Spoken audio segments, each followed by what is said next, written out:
Okay, folks, welcome to the Kevin Holly Show. How do I stop it? Viewer discretion is advised.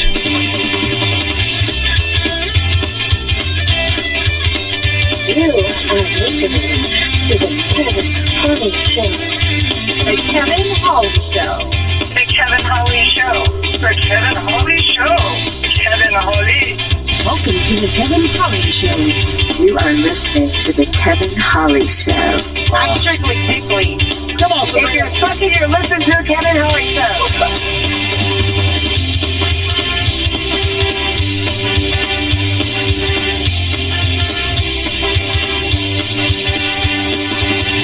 You are listening to the Kevin Holly Show. And Kevin Holly and everyone else. You're listening to the Kevin Holly Show. Why? Because your mother told you not to. There's no freaking value above you monkey. You are listening to my best friend on the Kevin Holly Show. You are listening to the Kevin Holly Show. The thrill of victory. And the agony of defeat. Oh! We need some milk.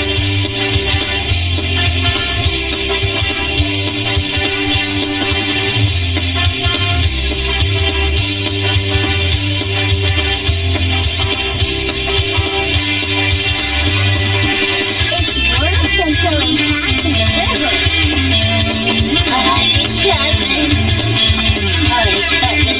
Hi, Kevin.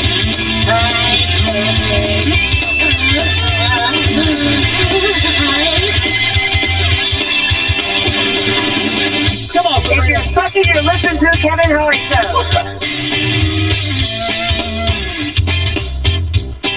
You're listening to the Kevin Holly Show. My name is Molden Friedman, and you're listening to the Kevin Holly Show. You got the two brothers coming at me. And it's not going to you, Kevin. Do you know why? Because you're a cunt. Come on, If you're fucking, you're listening to the Kevin Holly Show. Tried to call the Kevin Holly Show. Hello, nobody's answering. Muy bien, como va? Well, I tried to call you, Kevin, and, you didn't pick up the phone, so I guess nobody's listening. Nobody cares. That's right. Nobody cares. Anyways, call me back, Kevin. Hello. You are listening to the Kevin Holly Show.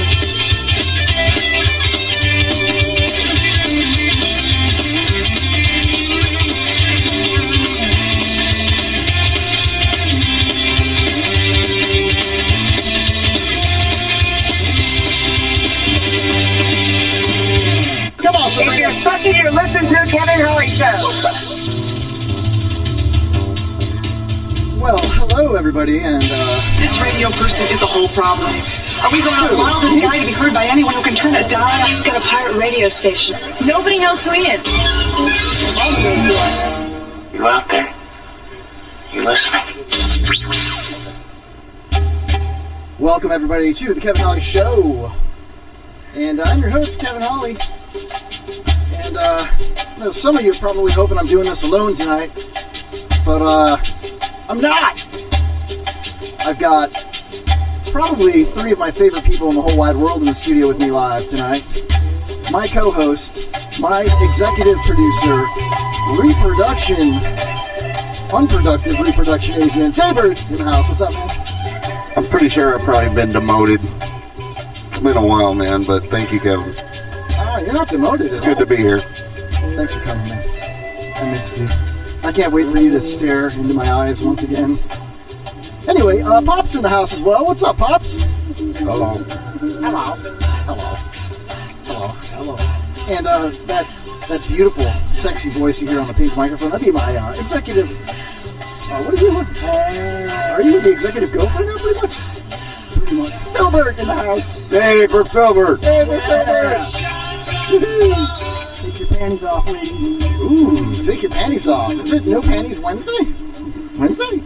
Welcome aboard. I'm a real boy now.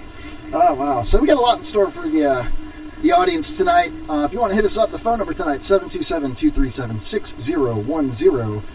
Also, check us out on the IRN Internet Radio Network, the IRNbroadcast.com, IRNbroadcast.com. Also, RadioChaos.net, as well as the WBR FM in the UK.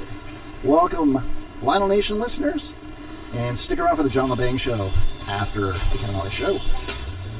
Oh, man, where to begin? Where to begin? Pops.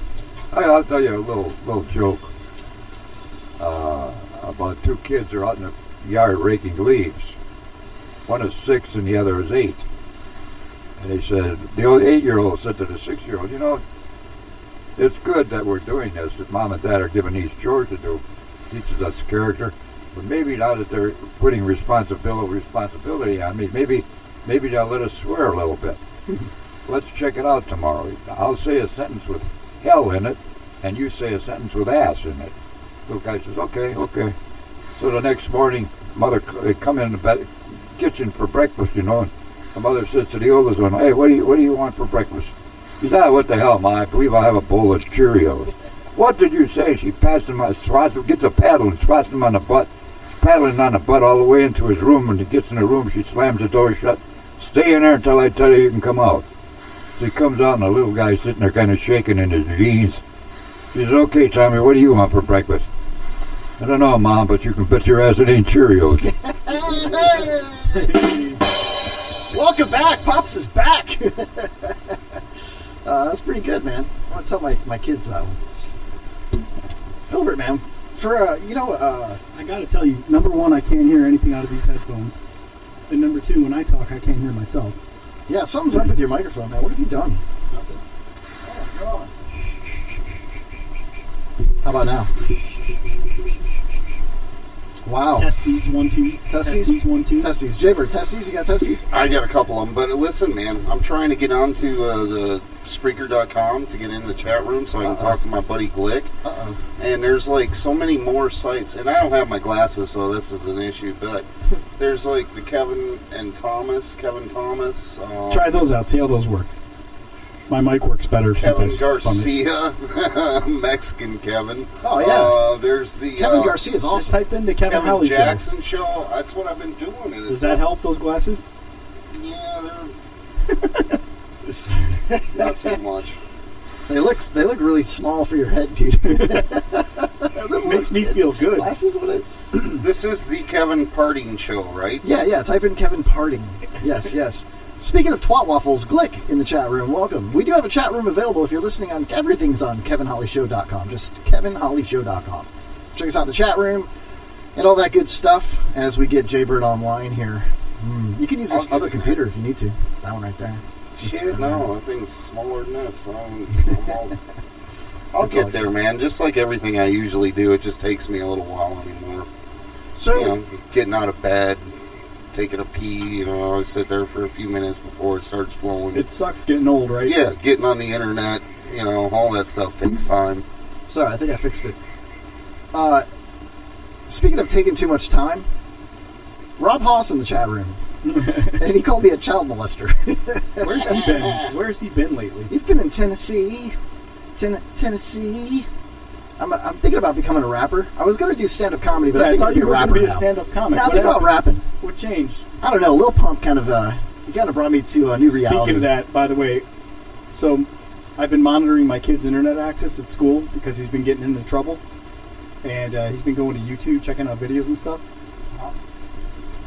And Lil Pump was one of the videos that he was looking at. Little Pump or Lil Pump? Lil Pump. And my wife is like pissed off that he's listening to that kind of music. I can only assume that he listened to the Kevin Holly show a few weeks ago, and he got that idea from you. Well, speaking of Lil Pump, he got arrested for shooting a gun out of a car window, right? Jay, Pops, have you guys heard of Lil Pump? I have no freaking clue. Oh, you don't want to know. He's got like gummy worms for hair. Anyway. What's that? He's like a 17-year-old mumble rapper, right? And he just got in trouble for shooting a gun out of a moving vehicle and like doing it on Facebook, right? So TMZ, the popular celebrity news network, whatever you want to call it, 30 miles home. They caught up with him coming out of the juvenile court building, and here's how it went down. Ready? Here we go. Hey, what's up, Pump? How you doing, man? What happened, man? Hey, man, we got rich lawyers. They got real lawyers, the best lawyers in the planet. It was reported to the police that intruders fired into your house. Hey, is that your memory of what happened? Listen, hold up. See my ankle? House arrest, house arrest, house arrest, house arrest. House arrest. Pop 2 hands up. Pop 2 hands up, pass test. Gucci gang, tear it on my fucking chest. That's gonna be his next song. House arrest, house arrest, house arrest, house arrest, house arrest, house arrest, house arrest, house arrest. I love how the TMZ guy tries to like befriend him right off the bat, but instead of calling him Lil Pump, I think he just called him Pump. There. Hey, what's up, Pump? How you doing? Hey, what's up, Pump? How you doing? Is that how you talk to Lil Pump? I think he said Lil Pumps with an S, didn't he? He just said Pump. Oh. Yeah. I mean, I could play it again for you, Phil. I mean, I don't know. You only got one side of your What's up, Pump? How you doing, man? What? As long as they don't have him sing the national anthem. Can you imagine? It would be better. It would be better than what's her name? Better than Fergie's? Yeah. Yeah, but Fergie's hot, though, you know? Yeah, true. I mean, she could puke on the microphone and people would still be like, that wasn't so bad, man. You see the dress she had on? I don't know, man. I saw one version of it. Actually, you know, I saw a bunch of stuff on Facebook about it, and it was like the Fergie challenge, and you see all these people that were just destroying it. I heard it. It was a bad... It was better than Roseanne Barr's, right? Well, anything... Well, I don't know. I'm kind of hot for Roseanne Barr, so I don't want to talk about... Oh, yeah, she's freaking... I don't know. What is it about her that turns you on, dude? She's got beautiful breasts. Those eyes. I could stare into those eyes for, you know, like 2 minutes at a whack. Do you think she oinks like a piggy? Kind of like that little Pomeranian that licked PJ's butthole when he was banging his girlfriend. What? Oh, that's story. What do you smoke when you're watching her, Jay? Pole. Hey, wow. Wasn't she coming out with a new movie? Weren't they going to redo that? Yeah, the series is supposed to be series. rebooted. I mean, yeah, not movie. Yeah. I'll watch it, man. Why not? I always liked Roseanne Barr. I thought the show was good. I enjoyed it. I watched it as a kid all the time. Yeah. You know, I thought it was fine. Who do you think was hotter? First Becky, second Becky, or the chick with the curly hair? Oh, man, I don't know. That chick with the curly hairs, even though she's a lesbian, was kind of hot back then. I don't know why, but... Dude, she was like talking about 14, you weirdo. I was too. All right, Kevin. So she's a little old, but you know. Kevin likes the older women. Oh my God, dude. Viewer discretion is advised. He's trying to get off of the pedophile list. Yeah, I don't think you can get off that list. He's trying to get off on that list. Rob Haas is glad to see you, Pops. He says finally some intelligence in the room. Yeah, Glick says, shut up, Kevin and Philbert, and give my man Pops a microphone. That's right. There's a smart man. The average age of the show has increased by at least 40 years. Unfortunately, the IQ hasn't. Mr. Glick, do you have any idea what the toughest part of getting old is? Do you want me to ask Glick that, or... Can he hear me? Yes, he can. Then you don't have to ask him if he can hear me. He'll give an answer if he has an idea. What's the hardest part about getting old? The toughest, the hardest, the most confusing, the most frustrating, everything you want it to be. Quick, any ideas? Haas says Jay's got some sexy titties. He called them man breasts. I got some nice man What's that got to do with growing old? I don't know, but that's what Glick says now, too. The older you get, the better his breasts look. It's the hardest part about getting old is you can't stop staring at Jay's boobies. These guys are afraid to challenge me with an answer. Well, okay, now we got some answers now. Glick's Googling it. Hold on. Glick says, I can hear you, Pops. And then he says, the hardest part, Haas says, no Viagra. And Glick says, losing your mind? I don't think Pops has lost it. Anybody else have any ideas? Glick is onto it, I think, Pops. No. Losing your mind. Not yet. I haven't experienced that yet. This guy's sharp as a tack, man. No, the hardest part of aging is remembering when you were young. And then seeing all these young dudes, making some of the same stupid mistakes you made. Well, see, if you lost your mind, then you wouldn't even know about it. So that would be Well, all right. I think some of the younger guys that I'm hanging around with are trying to help me lose my mind. Yeah, some people pay for that, you know.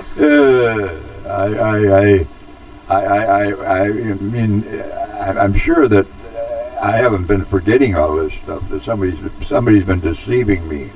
You've been repressing it, changing my pill bottles around and all that shit. You know. And just to clarify that, taking and emptying my pee bottles and hiding my pee bottles on me so I can't use them the next time I got to empty my bag and shit like that is really frustrating. Wait a minute, you empty your bag into a bottle? Yeah, saves me the trip to the shit house. I mean, some days that's the way you feel when you get to be over 80. Gotcha. Okay. I mean, it really, you know, you start to go downhill when you hit 60, but then when you hit 80, man, it really it adds up quick. So we haven't started to go downhill yet, is what you're saying? Because I feel like I have. Well, you know, it depends upon how quick you started climbing up the hill, you know.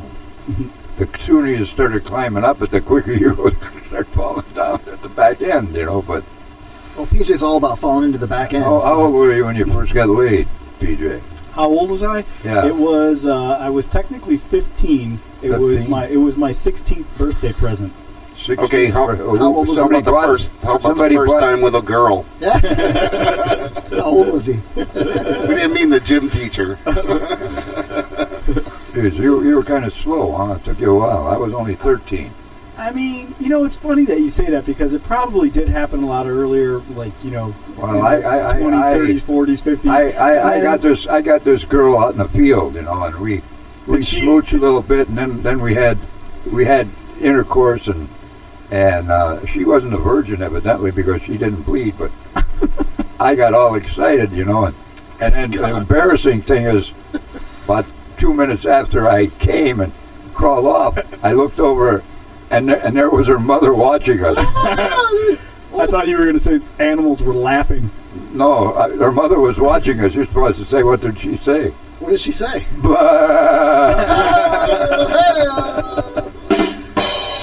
I think that used to happen a lot more in the 30s, 40s, and 50s too. No, actually, your socks off. Actually, I had a two-legged woman. When I was a kid, it was still like supposed to be something special, and they warned you about this, that, and the other, and it was kind of scary. Nowadays, I think kids are like, oh yeah, you know, in third grade they're ready to do that now.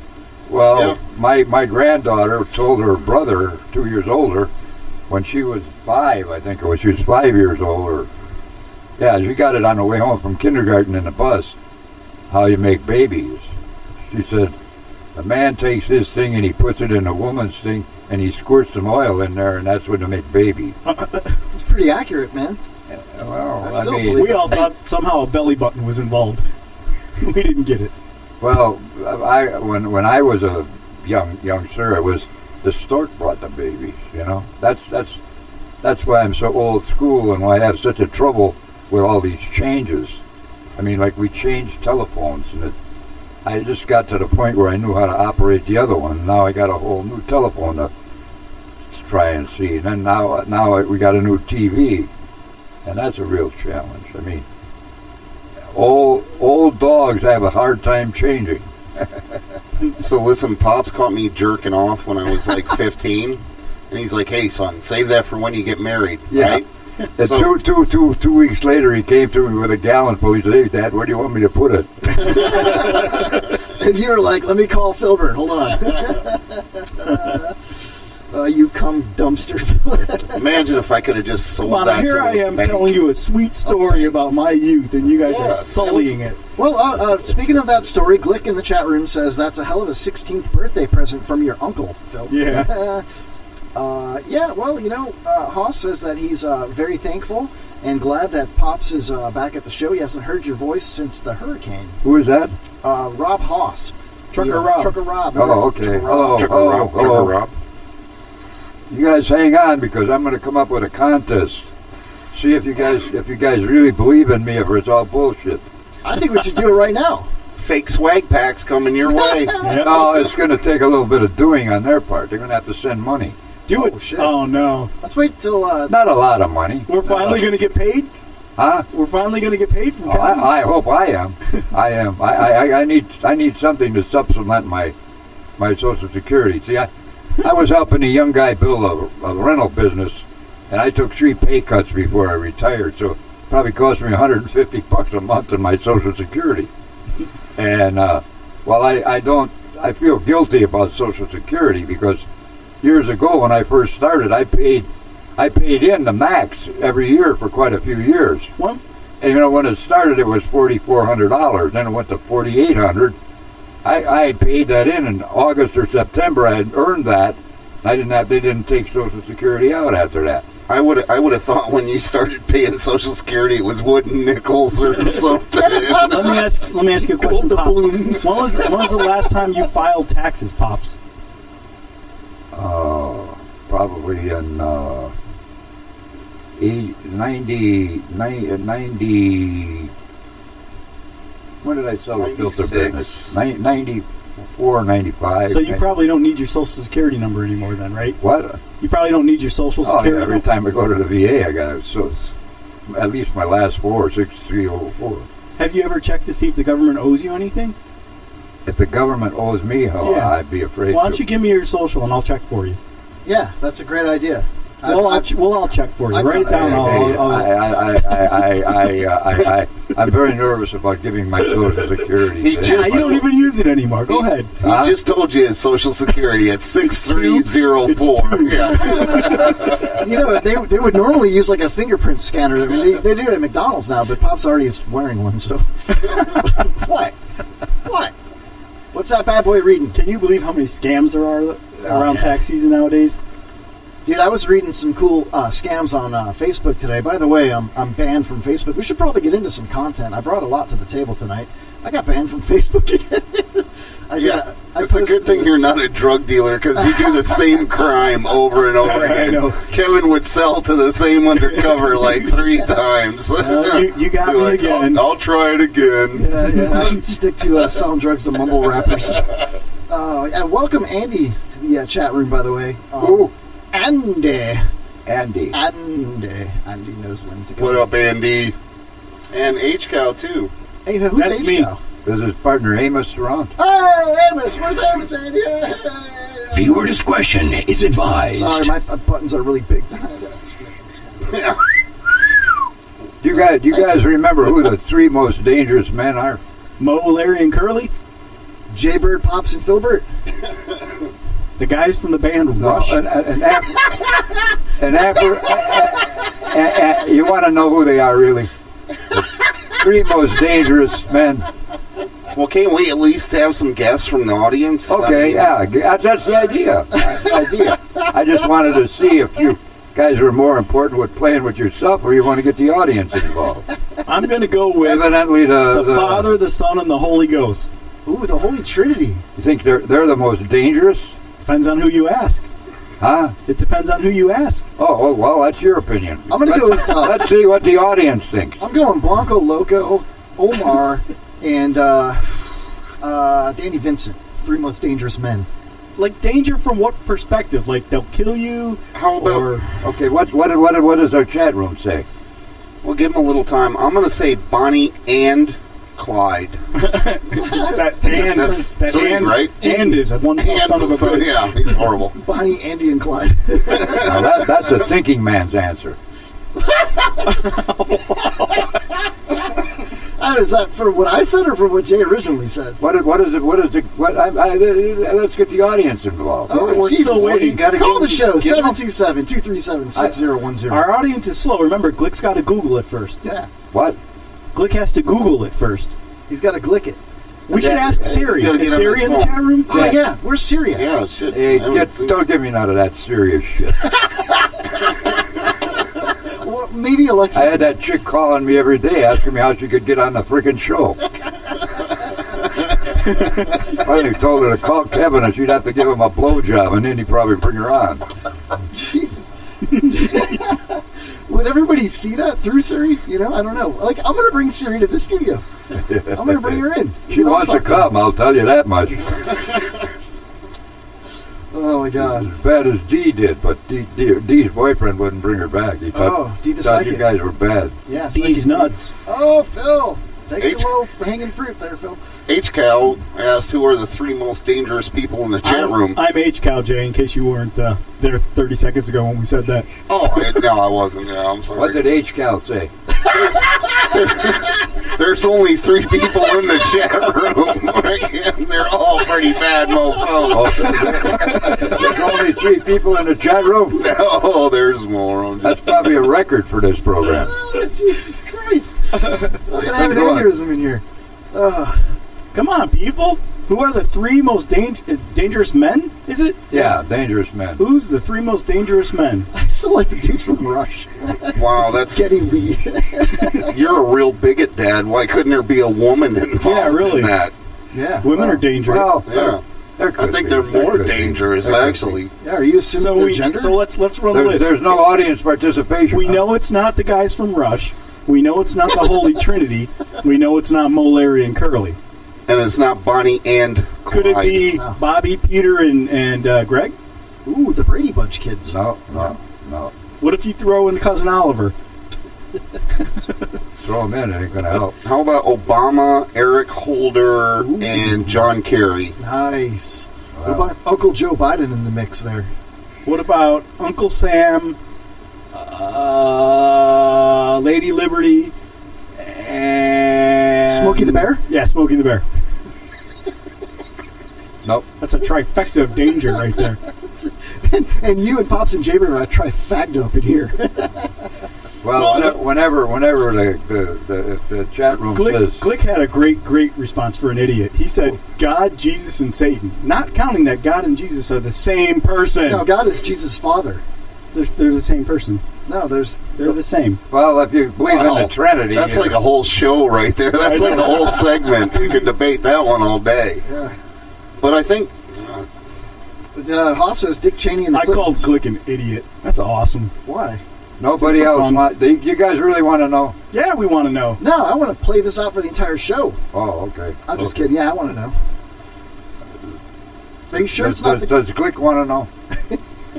Glick wants to know. Glick, do you want to know? Glick, do you want to know? Bo Luke and Uncle Jesse. That's a good one. What? The Dukes of Hazzard. Bo, Luke, and Uncle Jesse. Yeah, there's some bad son of bitches right there. Or you could say Boss Hog, Enos, and Roscoe Pico Strength. Guys, we're playing with ourselves quite a bit here. I like when we play with ourselves, man. I know, you're good at that. Thank you. All right, so come on, Glick, can't you take a joke? Glick wants to know? Yeah, yes, he wants to know. Okay. Yeah, all inquiring minds want to know now. An African with a 6-inch switchblade and an Italian with a machine gun in a violin case and a Polak with a high school education. The third one doesn't exist, though. And a clean bowling shirt. Who's wearing that one? The Italian?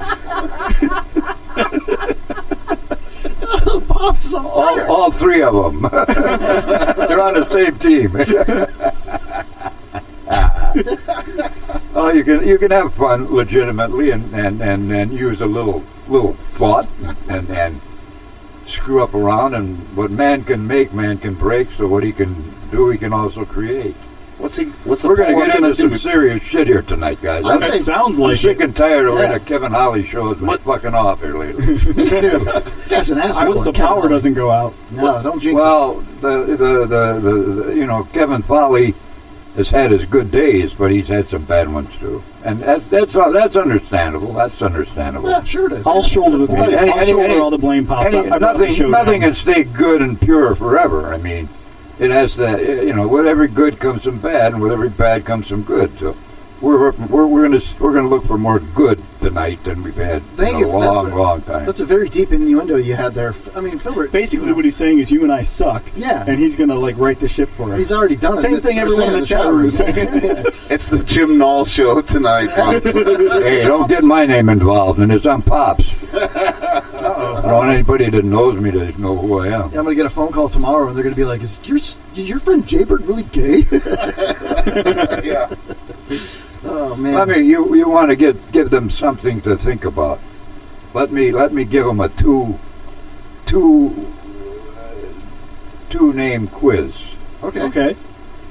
I got a one name or 1 word, 2 word quiz, and then like a 1 word later. But this is I'm not going to tell you the answer to Please this. tell me it's not every woman has to. Every woman has man. one. No. Take the wheel, Pops. What? Take the wheel. Take the wheel, man. You're driving now. Yeah.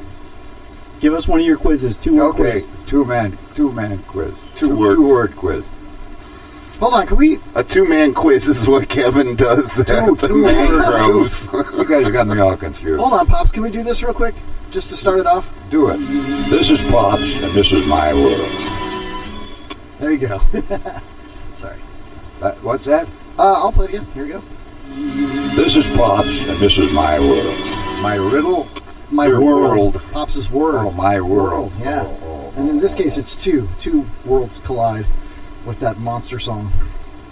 It's professional radio shit, man. It was what do you call it? A bleed-in, intro. That would be an intro to intro his segment, I guess. Okay, here's the 2 word quiz. What part of a woman's body does every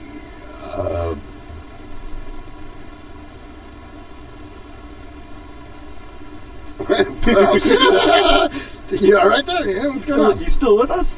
I need to. What part of a woman's body is it that every And every woman has 2 of them, though, right? And every man wants. No, every chauvinistic man likes. Ooh.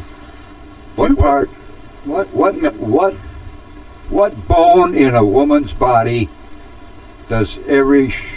What is the only bone in a woman's body that a chauvinistic man likes? Don't tell. Don't tell. Okay, I won't. Shit. All right. Kevin didn't answer properly anyway. It's a 2 word. What part? It's a 2 word challenge. What bone in a woman's body? What is the only? What is bone? the only bone in a woman's body that a chauvinist man likes? And it's a 2 word challenge. Hoss says, did you say Trucker Bob? I said Trucker Bob, yeah. Trucker Bob is a different trucker. That's Buzzard Bob. That's another guy that Robert, in this. Bob, Cool. whatever. All right, so Kathy ever come back? Oh around no, or no? no. What did somebody? Hoss says the pelvic bone. No. I know the answer to this. I'm just going to keep quiet, but I'm going to tell you right now. I know it. Oh, all right. Then write it down. Cover it up. I will. And let me see if he knows. Yeah, he knows. He's heard you. Yeah, I think he's probably heard told it him before. So. Yeah. It's the same reason I got kicked off of Farmers Only? Yeah. No, it was actually ChristiansMingle.com. Is it either of these? He can't see that. There we go. Come on, Phil. No, neither Let me see it. He said you can't see that. No. How are you guys not getting this? Hoss says backbone. Did he have it right? Pelvic bone. I got it right. No, you didn't. Then I can say it then if it's not right, right? My guess was my bone. The most important bone in a woman's body is my boner. That's exactly right. Yeah, that's the answer is his bone. I told you. You made me say it. Oh man, come on, guys. I think technically I was right when I said ham bone. Well, if you call it the ham, yeah, I mean, yeah. Wait, are you referring to my? Hopefully you don't date Muslim women or anything, because then that ain't going far. But Kevin, you have more of a pigtail and less of a ham bone, dude. How the hell would you know, dude? We're brothers. I've seen it. What? I'll bet you guys were We've taken baths before. Yeah, absolutely. Yeah, BJ loves to draw. I've had to change your diaper. Are you guys are both of Italian descent, right? Half Italian, half Irish, a little Czech. It's a little German too. Italian. Mother was mostly Italian. Yeah. Yeah. Well, this when you think about all this immigration stuff and that, when you think of this country being built by immigrants, but you think about years ago these immigrants coming over with no money, no, they couldn't speak the language, and they came. There's a story about a little Italian guy that came over many years ago, and he hit New York. Didn't know anybody, didn't have any money, couldn't speak the language, and he wandered around. He was so happy to be in America because it had been his dream for 5 years. And he was wandering around New York for a week and having a great time looking around and seeing stuff, but not knowing shit about anything. And he was getting hungry. So he was looking to see if he could find a familiar face in all these people. And one day on the corner, here's this old guy that Giuseppe that he knew from Italy. And he goes, Giuseppe, it's good to see you. Good. Hey, I'm in America. I'm happy. How are you doing? Oh, he says, I'm doing great. I'm doing great. He's a but you know, he says, of course, this was in Italian. I've been here. I'm saying it in English because I can't speak good Italian. Can you speak any but Italian? But he was speaking in Italian. See, dude is other Italian, and Mario is speaking to Giuseppe. He says, "Hey," he says, "but you know, I'm getting hungry. I haven't eaten." Oh, he says, "That's easy. Just see that sign there, CAFE, cafe. That's where you go there. They're all over the place here. Cafe. You go eat there." Oh, he says, "What do I ask?" He says, he says, go in. He looked at the time. He said, "Go. Apple pie and ice cream. Apple pie and ice cream."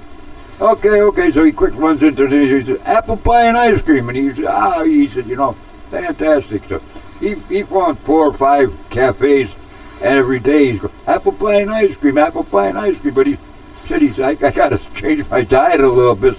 He goes around, he's standing for a couple of days waiting, looking for Giuseppe, and here comes Giuseppe. Hey, you got to help me. I said, "Apple pie and ice cream is great, but I want to add to it." Okay, ham and a cheese sandwich. Oh, okay, so he takes off, and he goes into the restaurant. Hey, the waitress said, "Apple pie." No. Apple pie and ice cream. Ham and a cheese sandwich.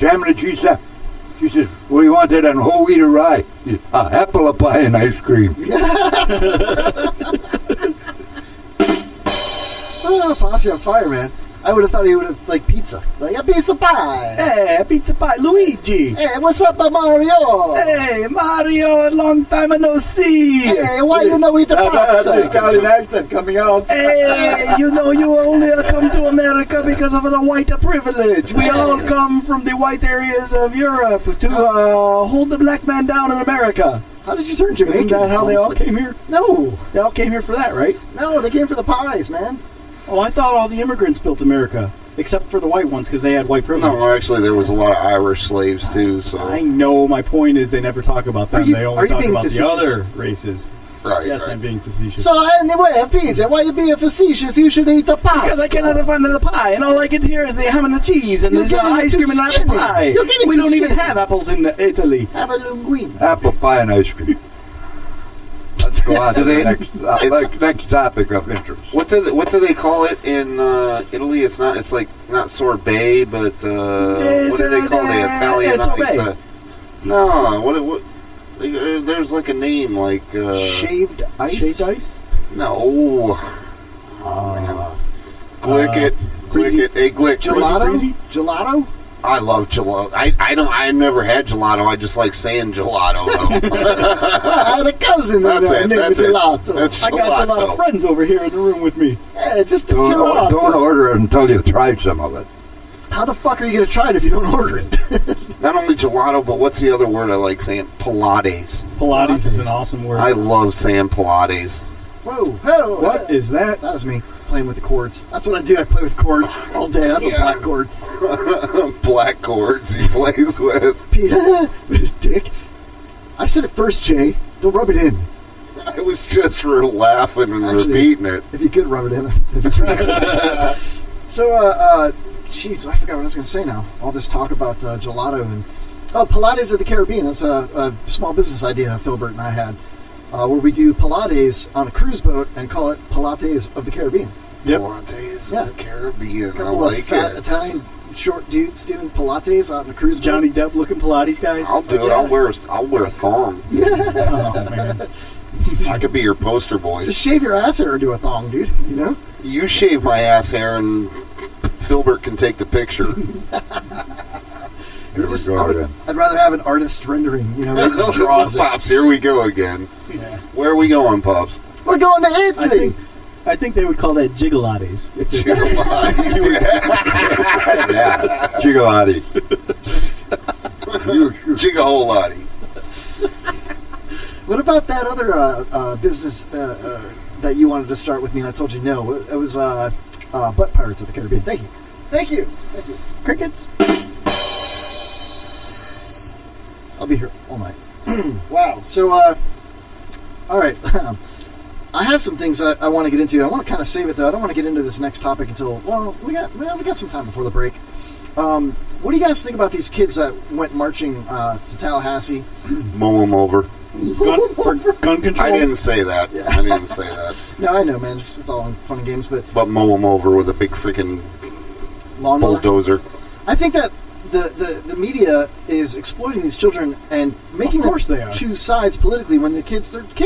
They should be thinking a little bit about politics, but not being strewn about on TV. But as kids, they should also not be worried about random gun violence. Exactly, you know. Unfortunately, the laws aren't going to change anything. Yeah, and they're telling people I saw a Facebook live feed from Tallahassee. It was like 7,800 people. Oh no, it was the Trump listening party, and then I watched the Tallahassee thing, and I think it was like 500 people watching it, and it was like locally broadcast on Facebook Live here. One of my friends shared it from another page or whatever it was, and anyway, I'm watching it, and the kids are like, "What do we want? Gun control. When do we want it? Now. What do we want? Gun control. When do we want it? Now." Like that, right? And I'm thinking to myself, like, it was like, what do we want? Gun control. When do we want it?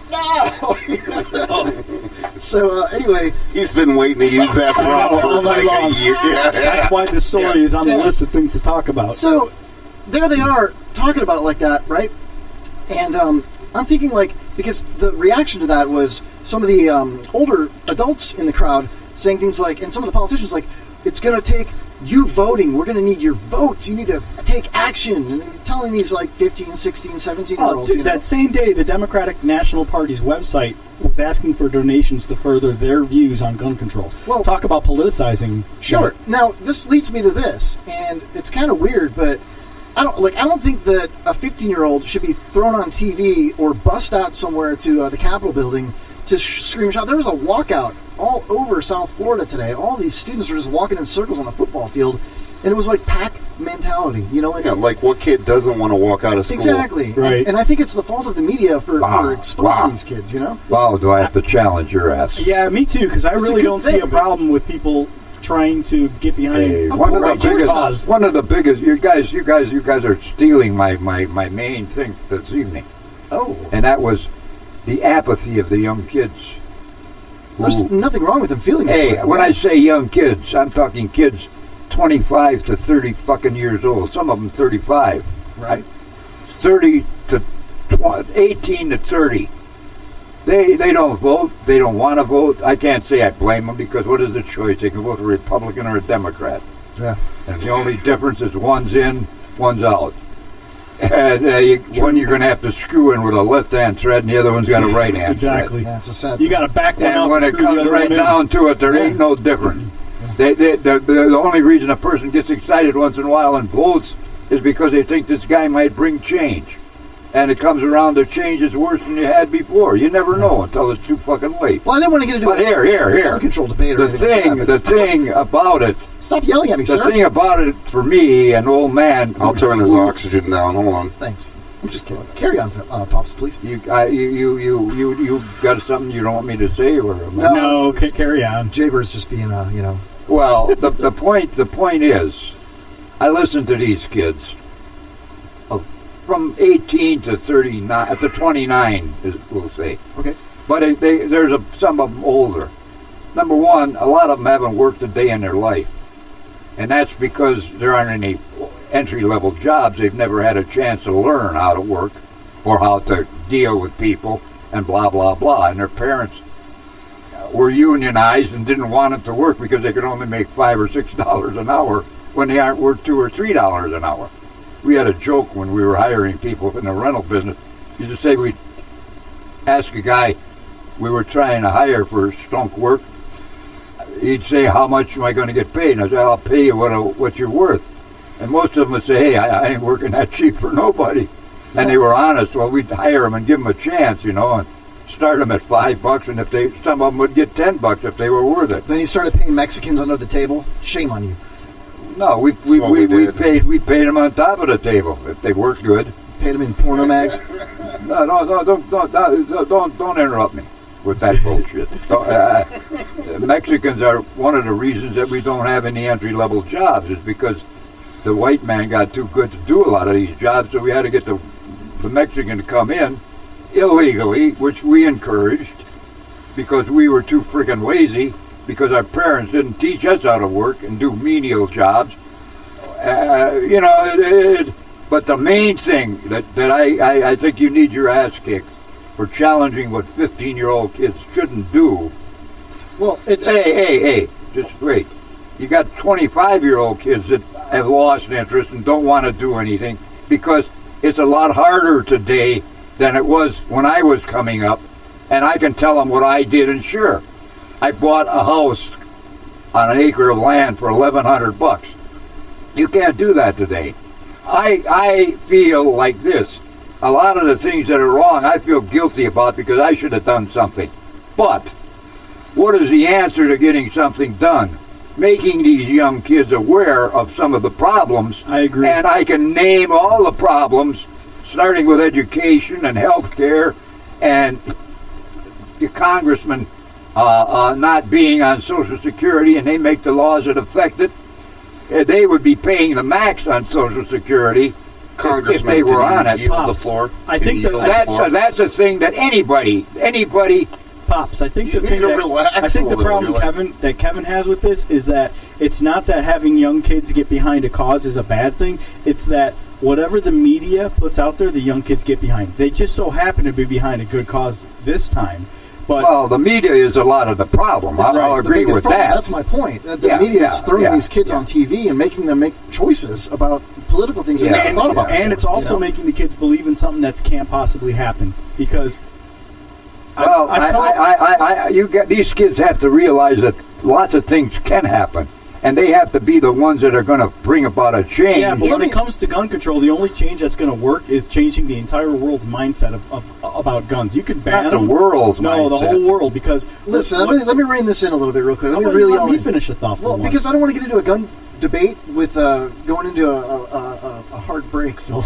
Yeah. But I brought this up for a reason. It's break time is favorite time of the whole show for everybody. This thing here that I wanted to get Pops' opinion on, and it's a trending news story. An 11-year-old Pennsylvania Boy Scout called for jury duty. So with all these things happening in the media the last few how is that days, even legal? In Westchester, Pennsylvania, a resident has been called to perform his civic duty a few years earlier than expected. So this lady says her son came running to her with a summons from the Chester County Court to appear for jury duty in March. Her son Luke is only 11 years old. Now she says she tried to go online to request an exemption, but there was no option to select for those too young. So she says that she made multiple phone calls, and a person who answers at the county had recently changed companies that pull the list for people who receive summonses. So the error was eventually fixed, but she says her son was excited to go. He's a Boy Scout, and he toured the Chester County Courthouse last year.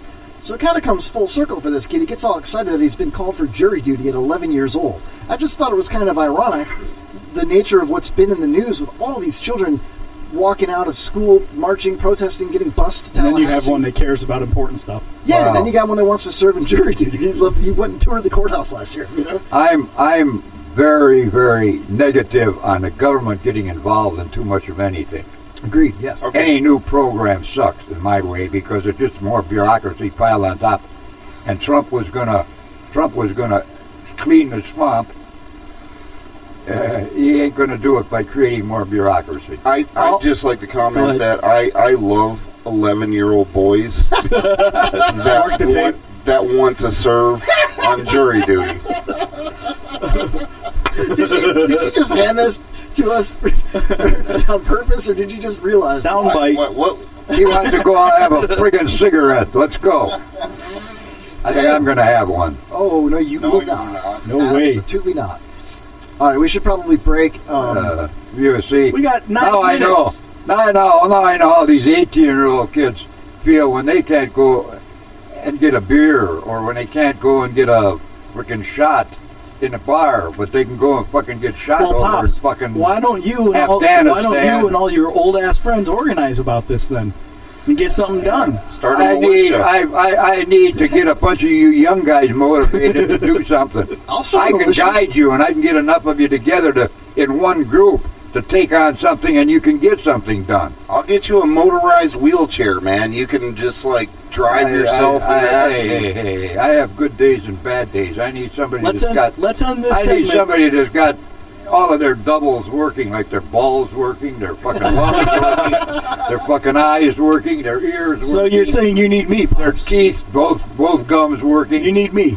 Yeah, you and Kevin and Jay and a bunch of other assholes like you guys getting out there with a motive in your ass, or Glick and some of the other guys out there that think I'm a good guy to listen to me and get groups going.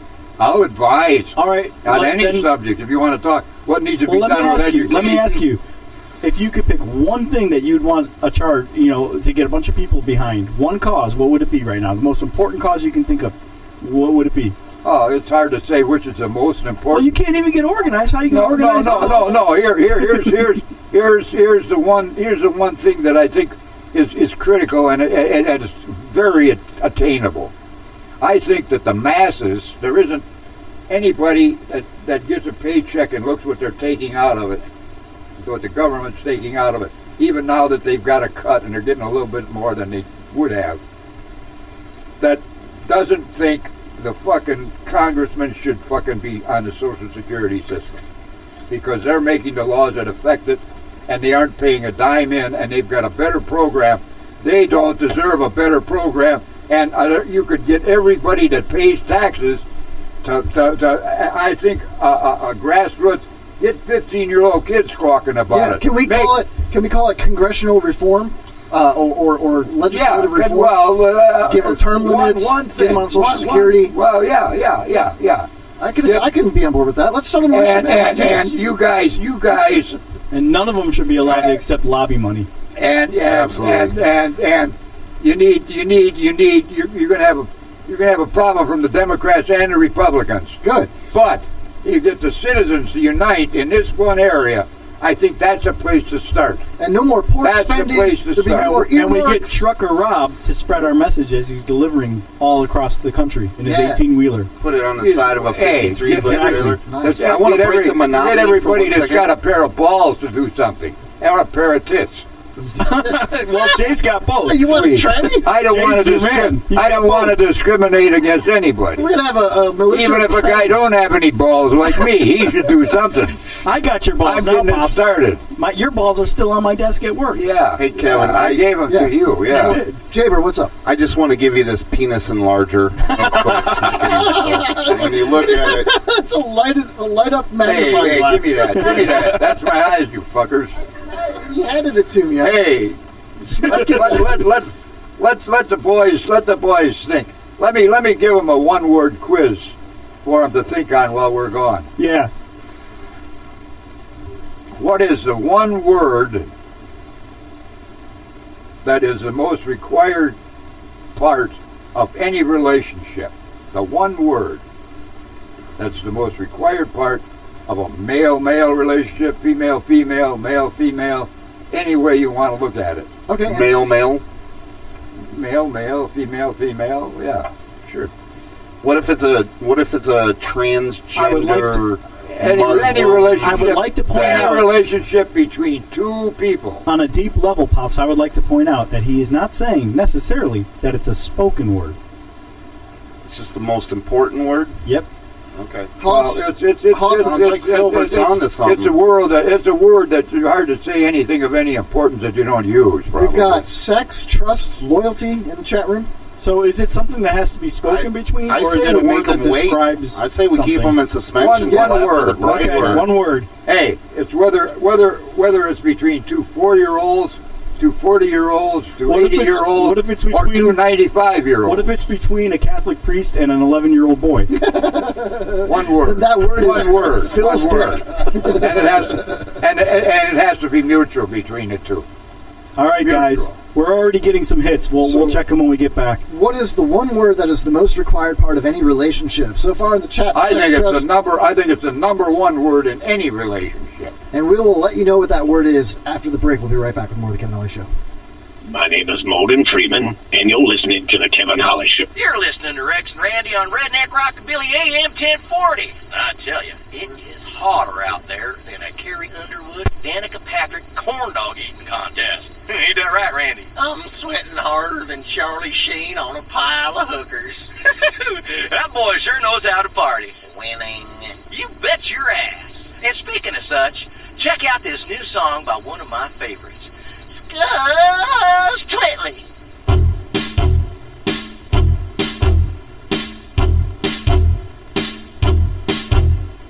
Porn stars, wet bars, driving around in fancy cars, high-price cigars, bags of coke, pass the pipe and take a toke. Strip show, killer blow, $1,500 hoe, double D's bouncing in my face. Let's go nuts and wreck the place. Let's get loaded, let's get mean. I wanna party like Charlie Sheen. I wanna party like Charlie Sheen.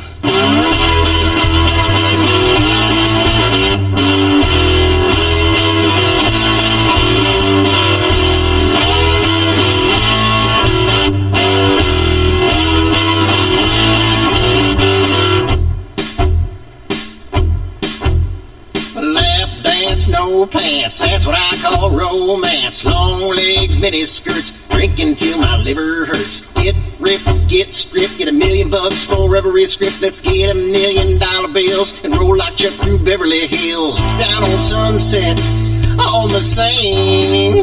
I wanna party like Charlie Sheen. I wanna party like Charlie Sheen.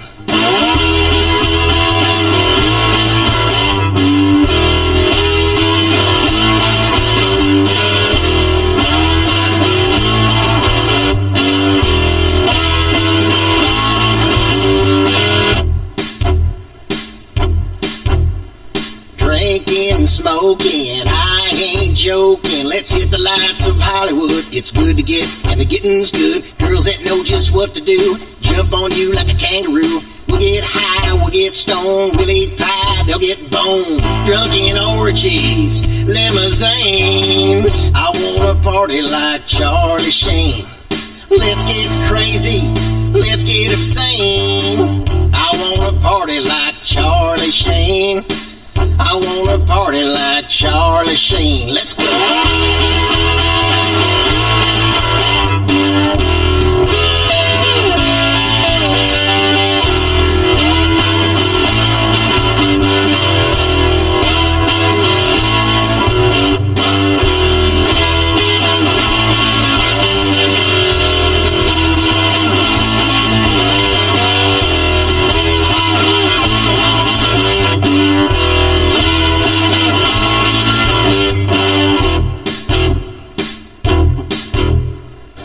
I did the fight because she was a willing participant. This whole comparison to me being an actual woman beater is so unoriginal. He wasn't going there. He said you got. He knows I wasn't going there. No, but there's this comparison of, oh, you never punch a woman. She was on air talking smack. She was on social media talking smack. She asked she wanted to compete. And it wasn't like I called upon her and put her under pressure to do it. And she's no princess either. She's a big girl, strong and trained. Dude, she took on my right arm. I'm now just being able to work out. That was 5 weeks ago. Do you have a bruise? Can I see it? It's gone. Oh, look at that. Man, look at that gun right there. Put that away, bro. Bad now. You got a permit for that? Man, small arms permit. The gun show's in town. No, we know. She was a willing participant. You know. I just don't think it was a fair at the end. I think you actually should have won. If you counted punches and this, that, and the other. You didn't think they were ever going to let him win, did you? Come on. But she did get a couple of haymakers in there at the end. But I'm nothing more than a woman beater. Compare me to somebody that gets mad at his wife for smacking her with a frying pan. Nobody's doing that here, man. Nobody's doing that here. Although Philbert does beat his wife. What? Yeah, I heard. I do not. He lives on my street. I can hear her yelling and screaming. That's the dog. Oh, okay. That's just the wild sex. It's definitely not that, Hoppy. Oh, well, not when you're there anyway. Oh, hello. Hey, there's the bell, Hoppy. You want to work the bell? Or you can work this. Yeah, fucking the wacky morning I wouldn't lose it now. You'll get a cold sore. Hold on, he said wacky morning zoo. I got all these, man. It's morning zoo time. We got Ryan Hoppy on the show, ladies and gentlemen. We'll do traffic and weather in a minute. Hey, oh, I hit the wrong button. God, you suck. What did I do? My knuckles hit it, dude. Got these big knuckles. It's time for prank calls on the 10, weather on the 20s, and your celebrity news on the 30s. It's time for the Z100 Morning Zoo.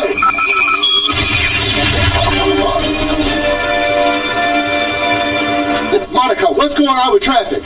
Thank you for the update.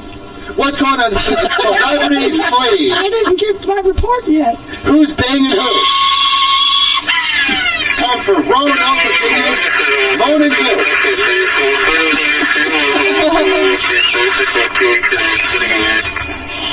All right. That was fun. That was cool. We could do that again later if you want. Or we could do it right now. It's the morning zoo. I'm a local celebrity in Kansas City, Missouri. It'll make your head spin. RMF, Rhino's morning frequency. I'm the shock jockey Milwaukee. Rhino. He sucks in to wind it up, dude. You don't suck, you just blow, dude. Or, no, I got that backwards. You do suck. I didn't mean it like that. Goddamn handsome morning zoo, everybody. Hey. What up, Kevin? Holly? Socks off. Are you feeling holly this morning? I'm feeling holly today. Oh, man, I was feeling... How's Pops doing?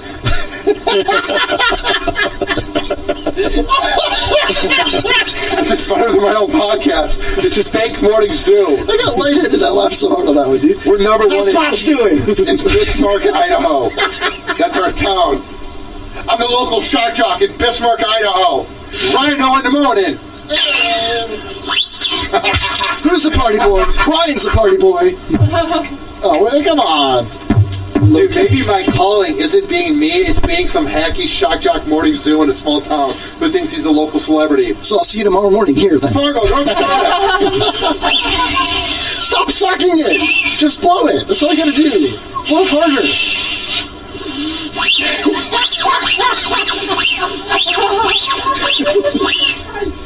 Tastes like bleach. It tastes like mint. It's not mint. Bleach? Tastes like bleach. It was in his mouth earlier. It's not the only place.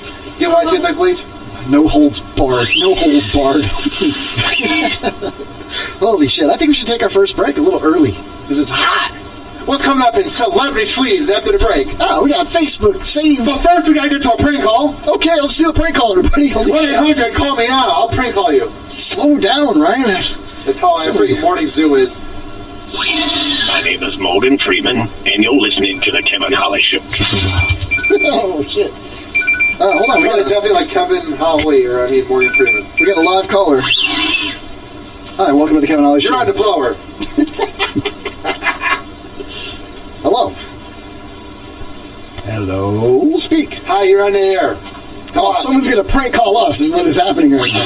Private number. Morgan Freeman. Oh, the Kevin Holly Show just got pranked. It's the morning zoo, Ryan. Dude, you suck at that. Don't suck at it. Just blow it. Yeah, please, Mel, could you? She's good at blowing. I'm not going to get it. Oh, there it is. She took it away, dude. She straight up...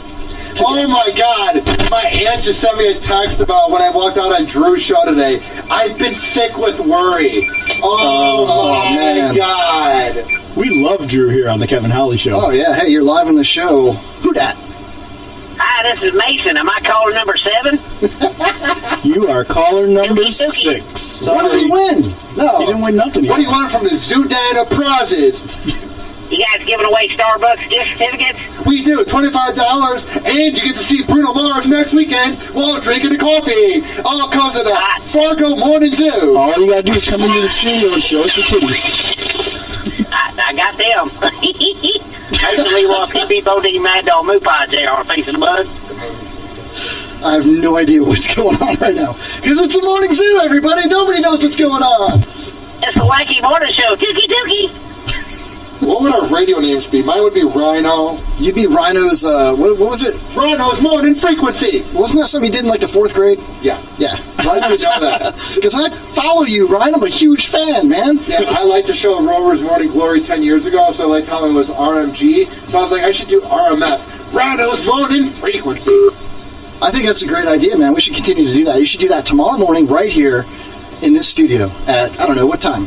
Morning drive is 8 a.m. to 12, right? Something like that?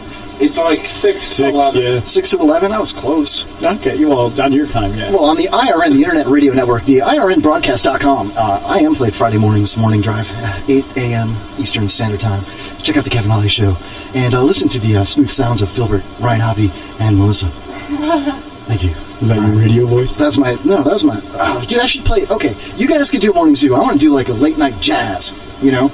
Have you heard the Swed Motel on, like, 95.7 The Beat? Hey, this is Keith Sweat. I'm going to make your panties wet. It's the greatest show ever. I love the Sweat Motel. He'll have a girl call in. Did you say Sweat Motel or Swag Motel? Yeah, it's Sweat. It's Keith Sweat, the old R&B swinger. He does like a late night... Swinger or singer? Singer! Okay, I said swinger and I got all excited. It's like, hey, it's the Sweat Motel. My name's Keith Susie from Chattanooga, Tennessee. You're on the air. Hey, Keith, I'm a big fan of your work. Tell me what you like about me. I'm about to play some R. Kelly, and then I'll piss on you. I was listening to a show like that in Chicago, and it was like, it was all like this music. Here it is, right here. And it was like, come on, you piece of shit. And it... Dance Factory? No, it was birthdays. And they were like, and what's your birthday song? Birthday shout out at the house. What? You calling the birthday wrong? You tell me what's your birthday song? And they were like, it's what? And it's my birthday. I'm calling from... Yeah, it was something like that. I'm not a show man. I can't do it as good as you. You're a professional at it. I've been listening to radio for 12 years. I know what I'm listening to. Yeah, right on. So what are you trying to say, man? You're okay. Jeez, man. Better than me. Hi, this is Lisa London, and you are listening to the Kevin Holly Show. Let me ask you another question, sir, while I've got you on the phone. And again, I appreciate that. We're talking to Bernie Sanders, presidential candidate. What do you think of Hillary Clinton and Benghazi? Hillary Clinton's human suit is malfunctioning. And Benghazi was a horrible tragedy. Oh, okay, thank you. Do you have any thoughts on sports and the sports taking away the attention span of the American people from what is actually more important? I'm a big fan of sports.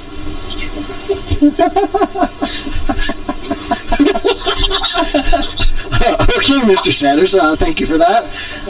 What do you think of, what are your thoughts, what are your opinions on the protesters, the Bernie Sanders protesters versus the Donald Trump protesters? The right to free speech must be upheld. Thank you for elaborating on that, sir. What do you think of the Silver Fox, Anderson Cooper on CNN, staging words that were taken out of context and tricking Donald Trump into saying things that he wasn't trying to say about illegal immigration and its effects on the protesters? I thought their first album was a lot better. Okay. Well, let me ask you this. Do you know what the Fox says? What does the Fox say? We will find out what it says. Mr. Sanders, it's a pleasure to talk to you. This is Jay Bird. I'd like to know what you have to say about the city of New York reducing the size of sodas that can be purchased, because personally I like a 44-ounce soda, and I do not like being restricted to a 16-ounce soda. We will allocate your soda from somewhere. But how big will my soda be? It will be the biggest ever. The biggest ever. How much will it cost me? Will it be free? You won't pay a dime. Will he pay more than a dime? You won't pay a dime. What do you think about the $15 an hour for fast food workers? Is that a good living wage, or is that pushing it over the top? What we are going to do is we are going to take these monies away from these other people, and we're going to give them to those people. Well, what happens to the other people? They are the super rich, and they are going to have their monies, and they're going to get them taken. Okay, Jaybird? I just got to say, Mr. Sanders, I love your philosophy. I think it's outstanding. And I just want to know, how do you feel about ISIS? Muslims in general. We love them. So you feel they're all pretty good people? They're willing to just come over and accept U.S. culture? We must give them housing and jobs. What if they decide to rape, my daughter or son or something? It's their religious freedom.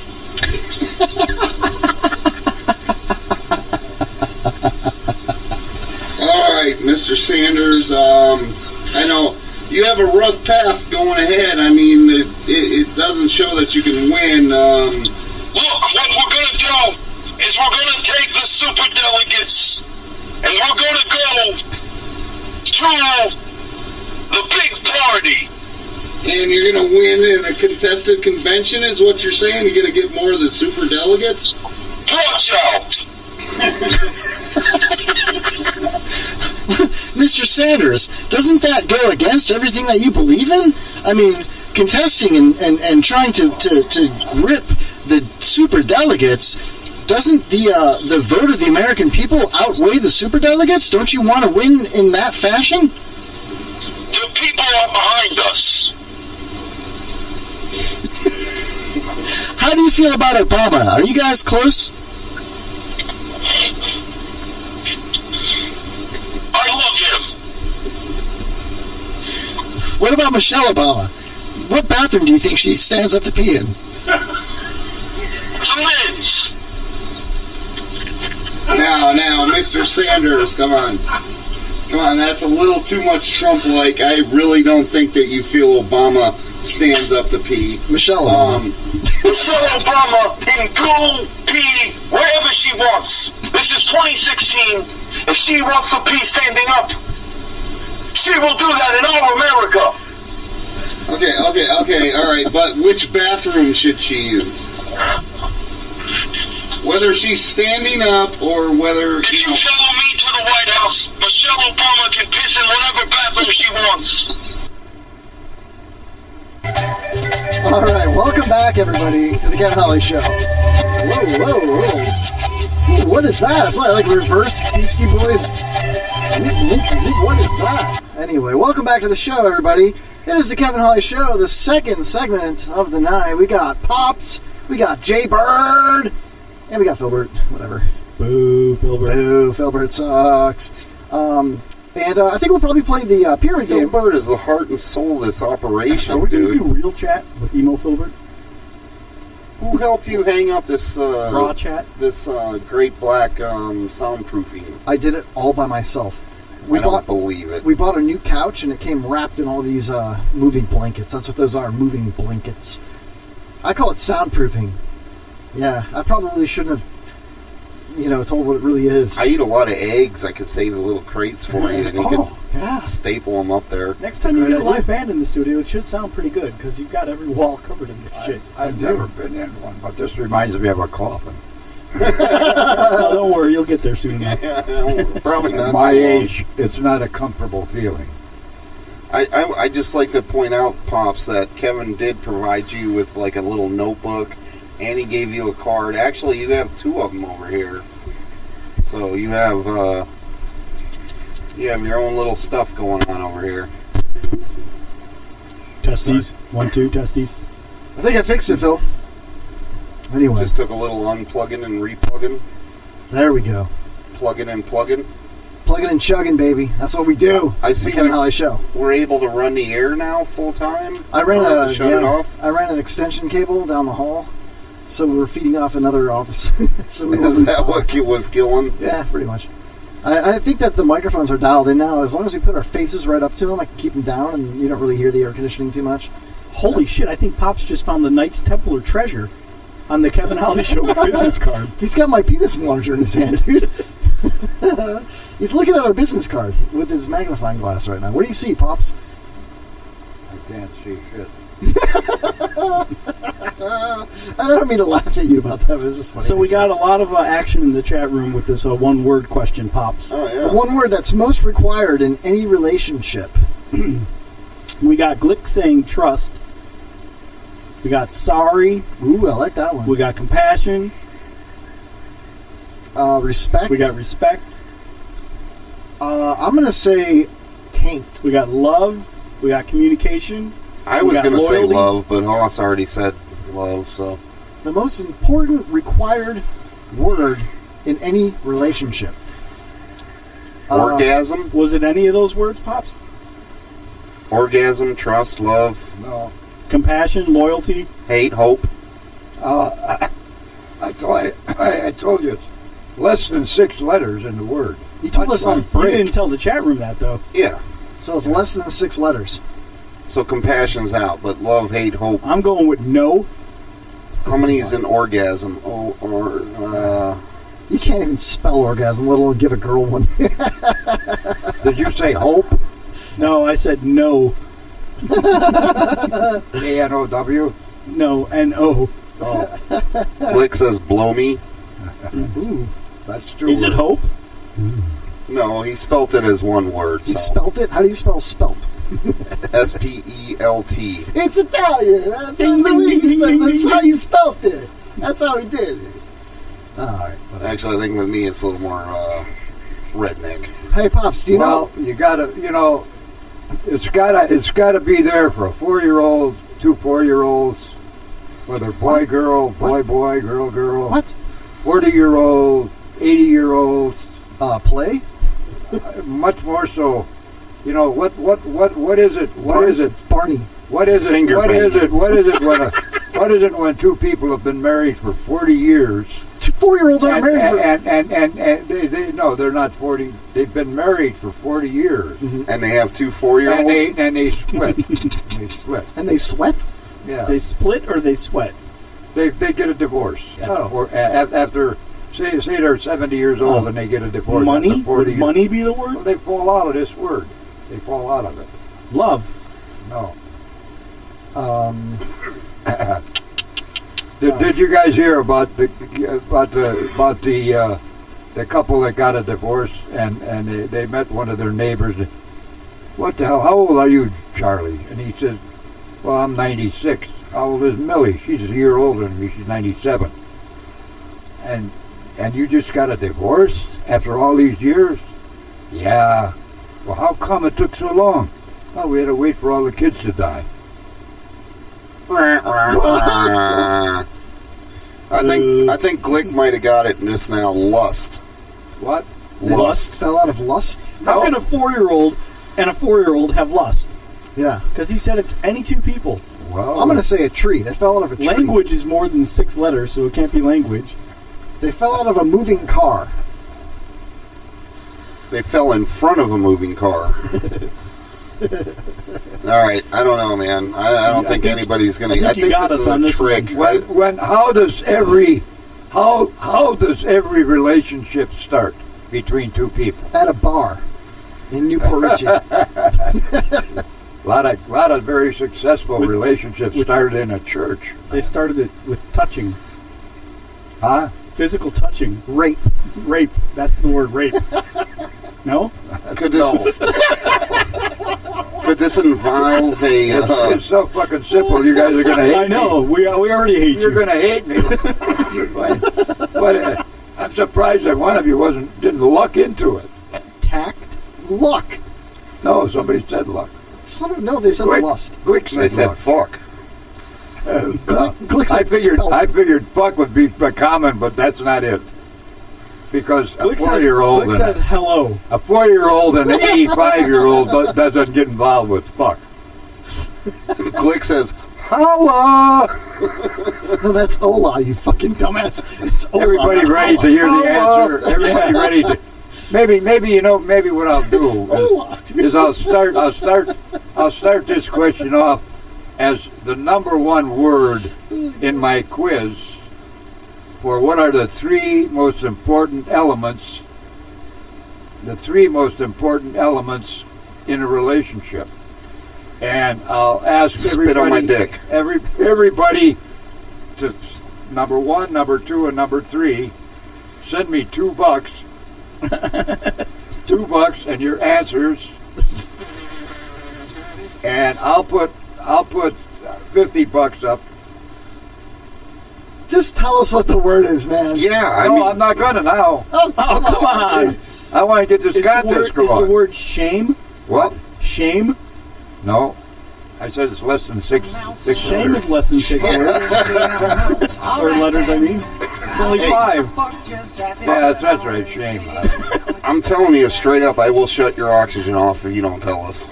It's something they fell out of, and little kids can fall out of it as well. That's the word.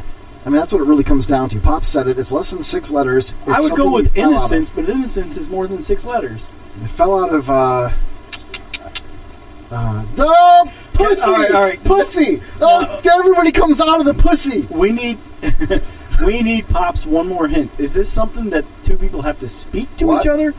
We need a hint. Is this something that two people have to say verbally, or is it a word that describes? It's something that it has to exist between two people before they ever really even... Life. What? Life. What? Life. What do you... You have to be alive. Life. No. I swear to God, if somebody said it and we're still guessing, I'm going to freaking punch you right in the dick. He's talking to you, Philbert. You know what it is. Time? Oh, whoa. Jaybird knows what it is. No, I don't. Pops is looking at Jaybird like, yeah, you do. He's got that smile. Of course, when he says it, I'm going to be like, oh yeah, that's right. But I don't remember it right now anyway. I feel like after he tells us, we're going to have to just end the show because we're all going to be like, boom. I just hung up on Chuckster. I should have just answered that, huh? I don't want to tell him. Chuck's got it. The answer is beer. Beer? No. Beer. He ran out of beer. Oh, beer. Liquor? Have you got one? Yeah, you need one? Yeah, let me have Let me get one for you. Is it, don't give him one of mine. Give him one of the shitty ones. They're all yours. Oh, yeah, true. Give him a green one. They're all shitty, man. Shitty. Rolling Rock or freaking... Yeah, there you go. Rolling Rock is all right. That's what I know. That's why I bought them for you, man. There you go. Number 33. Shitty one, right? Yeah. So, all right, come on, man. I got so much content to get to that I just have to have... Oh, wait a minute. No, I don't. But I want to know... If you see a chick at the bar and you're going to walk over... Okay, you need guts? Nerve? You fell out of it and 4-year-olds fell out of it. This makes no sense. There has to be something about that chick that you like. Maybe her appearance or smile. What you know that she does or doesn't do. Or, no. Give head. The word, all you out there in the listening audience, is like. L-I-K-E. Like? Oh my God. God. You gotta like a person. How do you fall out of like? To walk over. Oh. You don't have to like someone to have a conversation with them. You don't I'm having one with you. I don't like you. I didn't say to have I didn't say to have a conversation. I said to have a relationship with. I can have a relationship with someone I don't like my boss.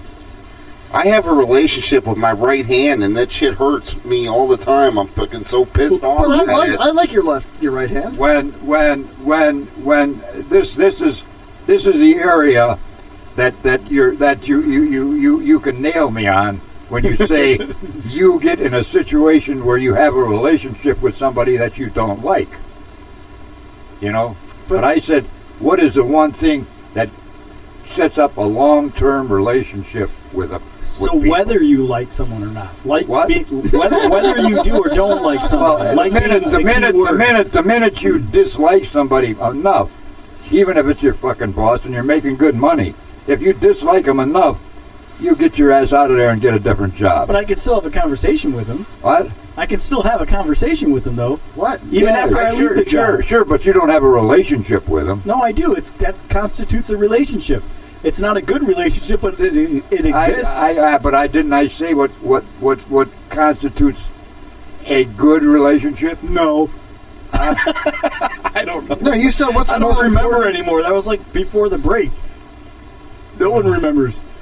Well, I said I don't even remember the answer. What was it again? A relationship that lasts through the years up into the 40s or 50 or 80 years old. I'm going with the word should be glick. Like, I mean, I've got... less than 6 letters. It's less than 6 letters. And you got to click. You got to click something. Yeah, you got to click it. Otherwise... You know, I had 2 friends that I've liked for over 70 years. And we've been friends for over 70 years. That's because one of them died the Tuesday before Thanksgiving last year. His birthday was the same day as mine. He was 2 years older than me. The other guy is still alive down in Naples. And unfortunately, he thinks that your son is gay. Well, he thanks to you, he had his doubts for a little bit. I straightened his ass out. Yeah. Well, Jay still has his own doubts personally about his own sexuality. Here we go again. Sorry. So wait, did I hear this right, Jay? You hung up on Chuck? What? Oh, I didn't hang up on him. I just didn't answer his call. I delivered Uber Eats food to the house across the street from him along the curve last night. Yeah. And I thought about, I even turned my headlights off so they wouldn't shine directly into Chuck's house. Because I know you didn't stop? No, man. It was like kind of late and his lights were all off, you know. What does Glick say about like? GLGGGL. He likes like. Does he agree with me? So listen, Phil over here is doubting my integrity. I'm not doubting your integrity. No, I'm challenging you. That's all. I'm just wondering why. Healthy. See, that's the kind of relationship we have. That's good. That's good. It's a good relationship. I like it. I just want. I'm the kind of guy that I want to prove to you that I'm right and get you to agree. I'm that type of guy and too. Apologize. That's why I'm going the other way with the conversation. And apologize to me for doubting my integrity. I would never doubt your integrity. Integrity is probably the word that you should have said, because that's actually what really constitutes a good relationship. How does a 4-year-old fall out of integrity? If you don't have integrity, then you got no business talking. That's like something a priest would say to a 4-year-old, hey, don't fall out of integrity. You need see what I did there, Pops? I turned it all around to philbert. Integrity is important. Yeah. Because that gets into the vein of trust. And trust. Glick has no integrity. Oh yeah, Glick is all right in my book. I have to hurry up and write it so he gets advantage of it. There you go. Yeah. So where's all this content that Kevin and Jay have been promising us all night? Well, I did want to mention something, and this wasn't prepared, but Chuck just bought a brand new TV. Homeless Chuck finally got a 65-inch 4K smart TV. And he's watching 80s porn on it. And no, he bought it from. He has no high definition channels for it though. He doesn't have internet. No, I'm just kidding. He got it home and the thing was freaking broken. Like the box was like busted, and he got it home. So I went to Walmart with him. I swear to God, I thought he was going to go to jail, man. He's in there, and they didn't have another one, so it wasn't like just a replace. So he had to get a different model and all this stuff. And you know, Chuck, he's like doing a hair flip thing back, and he's just like slamming his hands on the counter. Yeah, he was really upset, man. It was.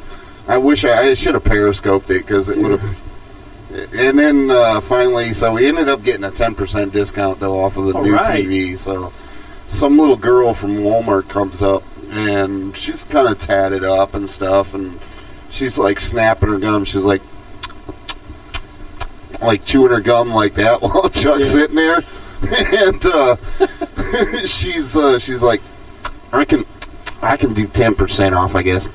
And Chuck's like, all right, well, we'll do it up. And then she's like, the other lady's like, do you want to do the service warranty on it? And he's like, no, hell no. And the little girl with the snapping gum, she's like, what if you get home and it's broken? He's like, I'm going to fucking run my van through the front of your doors. That's what I'm going to do.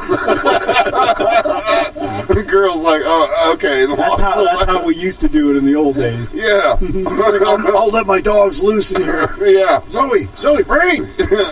I'll let my dogs loose in the grocery department. I'll just come here every night at 8 o'clock and I'll watch TV on your TV. Slide a futon over. And I can totally see him doing that. Oh, yeah. What are you going to do? Flipping his hair, putting his hands on the yeah, anyway. Way to beat a dead horse, Kevin. You got a sound effect for that? I think I do. A dead horse sound effect. Cool story, bro. Shut up! I have this one for Philbert. You have AIDS. Yes, you have AIDS. I hate to tell you, boy, that you have AIDS. You got the AIDS. Anyway. If I got it, you got it too. I just drink out of your bottle. That's from okay, you guys. Do we not want to get back on our heated discussion that we had going before the break? Pops. No, we need to move on. No. You're banned from. Are you talking about gun control? No. Well, talk about gun control and talk about. I have a theory on gun control. Something. Come on, guys. Could you guys humor me on it? Come on, guys. Yeah, let's hear your theory. Come on, Here's guys. my theory. If let's say they made a law that banned all guns, how many guns would there still be in the world? Well, if they made a law that did it, I'd sure try and get one real quick. Right. So there's millions of guns out there, right? It would be the Cuban effect, as I like to call it. In Cuba, how many American cars do they have that are 50, 60 years old? They take care of them. They keep them running. That's what's going to happen with all the guns. And everybody that wants one is still going to be able to get it as easy as you can get it today on the black market. Right? Well, only gun-free zone. So now you're going to have nothing but criminals with guns and citizens that can't defend themselves. That's why it's never going to work. You have to change the mentality to the point where kids today don't ever want to touch a gun. They don't ever want to see a gun until they're old enough to realize they have a Second Amendment right and they can go responsibly get one for the right reasons. And that's impossible. I'd like to interject. A lot of them learn that when they go in the Army. The ones that don't learn it. Not enough. We have no courses anymore. I think you're right, and I think these kids that are cheeseburger. These last few Afghanistan and Iraq, these kids coming out of that thing, they've got a real weird attitude. Yeah. Did you see the Valley of Allah with Tommy Lee Jones? I did not see that. Oh man! I will tell you this though, Pops. It seems like now more than ever, the younger generation thinks that violence is an okay action to solve problems. They've been nurtured on it with the media and everything else. It's mumble rap's fault, man. That too. The TV games and everything else. Leave my mic alone. Fixing it there. One of the biggest things about gun control is it's just like drugs. If you're just going to create a new black market, it's like the war on drugs has never been won, never been able to even be in control, because you can go to any quick stop here in Newport Richey and stand outside, you're going to be able to find some kind of drugs.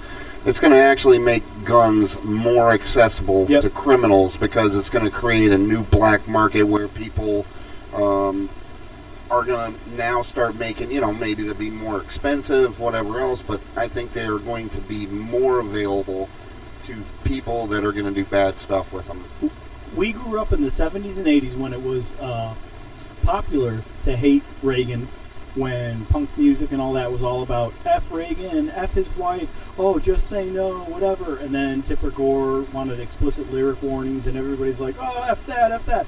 And for us, it was just violence in cartoons is bad. Yeah. Now it's violence is everywhere, and I hate to say it, I was one of those kids that fought against it and everything, and now that I'm an adult with kids, they were all right. Nancy Reagan was correct, Tipper Gore was correct. All that crap has ruined all the generations after it.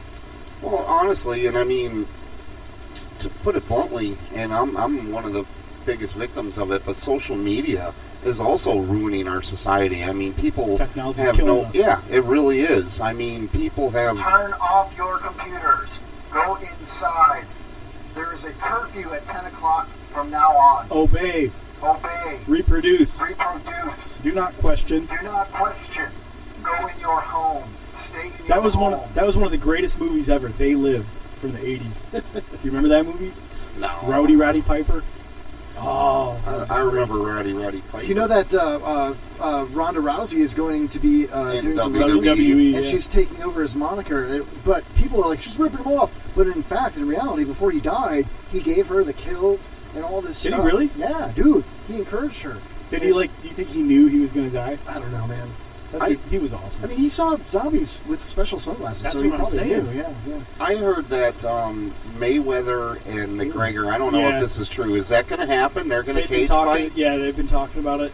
That'll be awesome. But, I think it'll go the same way the boxing match went. Yeah. It'll end in a draw.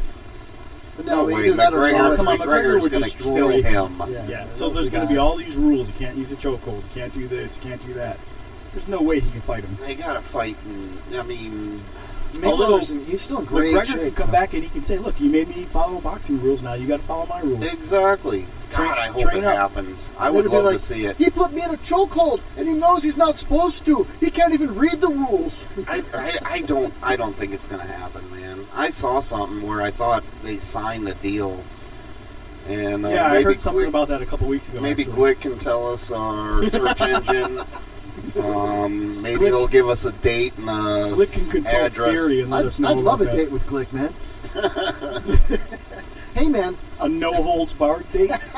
I would get in the cage with Ronda Rousey for sure. Oh, hell yeah. You know? I'd let her choke me out. Yeah, I mean, I know she looks rough when she puts her hair in the braids, puts the pads on and all that stuff. It would be cool if you could do a gorgeous, wrestling man. style where, like, you pretend like you're tapping and then you raise the arm up like Hogan. No, hold on, a little more. And then you just squeeze your legs spooge around my all neck. over Yeah, squeeze your legs around my neck a little longer. Oh, no, wait, I'm dying. No, I'm back. Yeah, they're not wiping blood up off the mat. They're wiping your jizz. Yeah, I was going to say, I would totally let her choke me out if I could masturbate while she's doing it, you know. I would totally, you know. Who is it, David Carradine or something? And he choke he's in heaven right now going, why didn't I think of that? Yeah. Michael Hutchins from InXS. That's actually a rumor that's been proven false. He's committed suicide. He wasn't doing the autoerotic... like the Andy Gibb rumor? The Andy Grimm rumor? Andy Gibb. The Andy Grimm rumor is not to be spoken No, of. I know. You remember Andy Gibb? Supposedly they found like 10 quarts of cum in his stomach. They said that about Rod Stewart. Yeah. And gerbils in... gerbils in his anus. No, that was a different guy. Human Habit Trail. The guy that was in Pretty Woman. Richard Gere. Richard Gere, yeah. He had that same stigma, yeah. And the name that rhymes with queer, it's terrible to get rid of. It's hard to get rid of that stigma, you know? He should start a clothing line called Richard Gere, G-E-A-R. See? Richard I'm full Gere. of ideas. Oh, I love it, bro.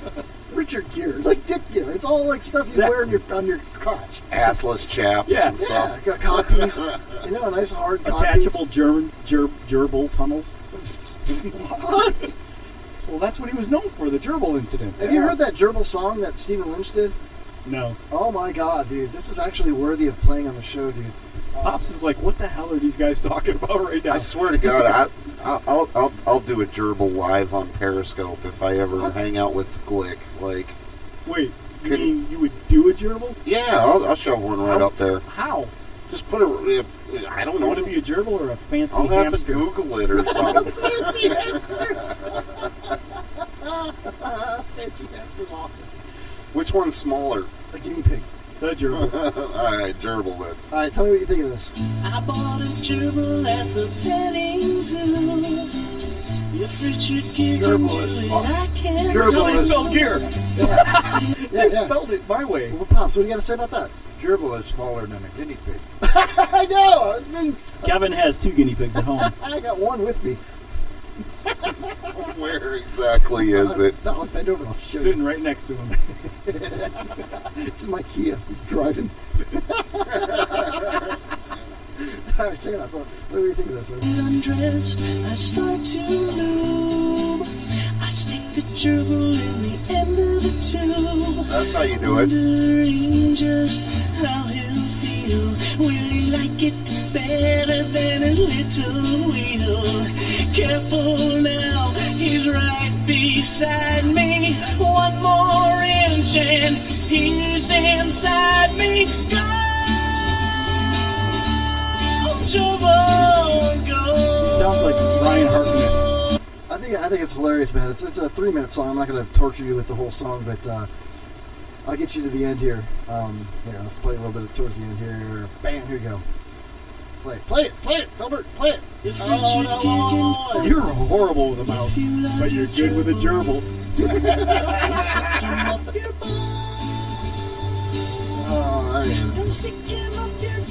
Anyway, yeah, that reminded me of that song for some reason. Richard Gere, gerbils. What do you mean? I swear to God, you would Lick think says this he's on his way to Newport Richie. Now get your gerbil ready, Jay. Get your gerbil ready, Jay is awesome. That's a great name for Like, a how band. do you get him ready? That's a band name right there. You pick him up like a chihuahua and slap him in the face a couple times. Get ready, gerbil. Let's do this. What? You lube him You got to up? plant something up there for him to go for, Well, like a little pellet of food or something. A couple pellets. Yeah. Or maybe you could swallow something. Yeah, maybe. Or put a suppository up there like some vodka or something, like butt chugging. Honestly, it wouldn't get past my hemorrhoids, dude. I got like 3 of them right It now. would It's nibble like a that shit right off, triceroid. dude. It would nibble it right off with those big two gerbil. Oh, yeah, it's That like, might be a good thing. it's like putting your feet in a fish tank where the fish eat your calluses and all that. Same thing. You should put your ass in my fish tank, Jay. I got a goldfish. You got piranhas. By fish tank, he means sit on his face. I'm like, here's my fish tank. It just reminds me of Chuck. That reminds me of Chuck. We were at work one day waiting tables like 7 years ago, and he told me, he's like, this girl just came up to me and asked me where the bathroom was, and I said, right here. He pointed at his face. Oh, Jesus Christ, Steve. No, seriously though, I have a plecoclitoris. It's one of those suckerfish. What? A plecoclitoris. You have a clitoris? A plecoclitoris. Like it plays plinko? It's one of those black spotted, white spotted suckerfishes that sucks on the tank. It's a plecoclitoris. You heard it here, guys. Kevin's got a plinko clitoris. A pleco. In his pants. Clitoris. Sorry, what? Mark the tape. What was that, Pops? I can understand. Part of what you guys are saying. It's a fish. He just heard clitoris, so he's like, he perked up. Gotcha, clitoris. The rest of that shit you're talking is nonsense. All right. Wow, where's all the time one? And where's all the content? Well, if you let me get to it, here, let's do it right now. Ladies and gentlemen. You write down your words, guys? Strange news. You guys are, strange news. Wrong segment. You're a terrible technical producer. I told you I can only hear out of one ear. What? You almost said it again, dude. Dumbass. All right. I got some news stories. I want you guys' takes on this, all right? All right, here we go. Here we go, right here. First news story on the docket tonight on the Kevin Holly Show. Lobster emoji gets 2 more legs following design complaints. After an outcry. Really? Yep, the organization that controls the release of emojis has added 2 more legs to the forthcoming lobster emoji to make it correct. What organization is that? Emojipedia? Philbert, welcome back to the show! Hey! Emojipedia! Wow, dude, you're smart, dude. Look at the third paragraph. The Portland Press-Herald reports soon after the Unicode Consortium released proposed images of 157 new emojis to be made available this year, Maine residents took umbrage at the lobster emoji's 8 legs instead of the correct 10 legs. Emojipedia Chief Emoji Officer Jeremy Burge. I'm going to say that again. Emojipedia. Burgay, dude. Burgay. Pat Burgay? Oh, if Pat was like a surfer, he'd be Pat Burgay. Or if he was gay.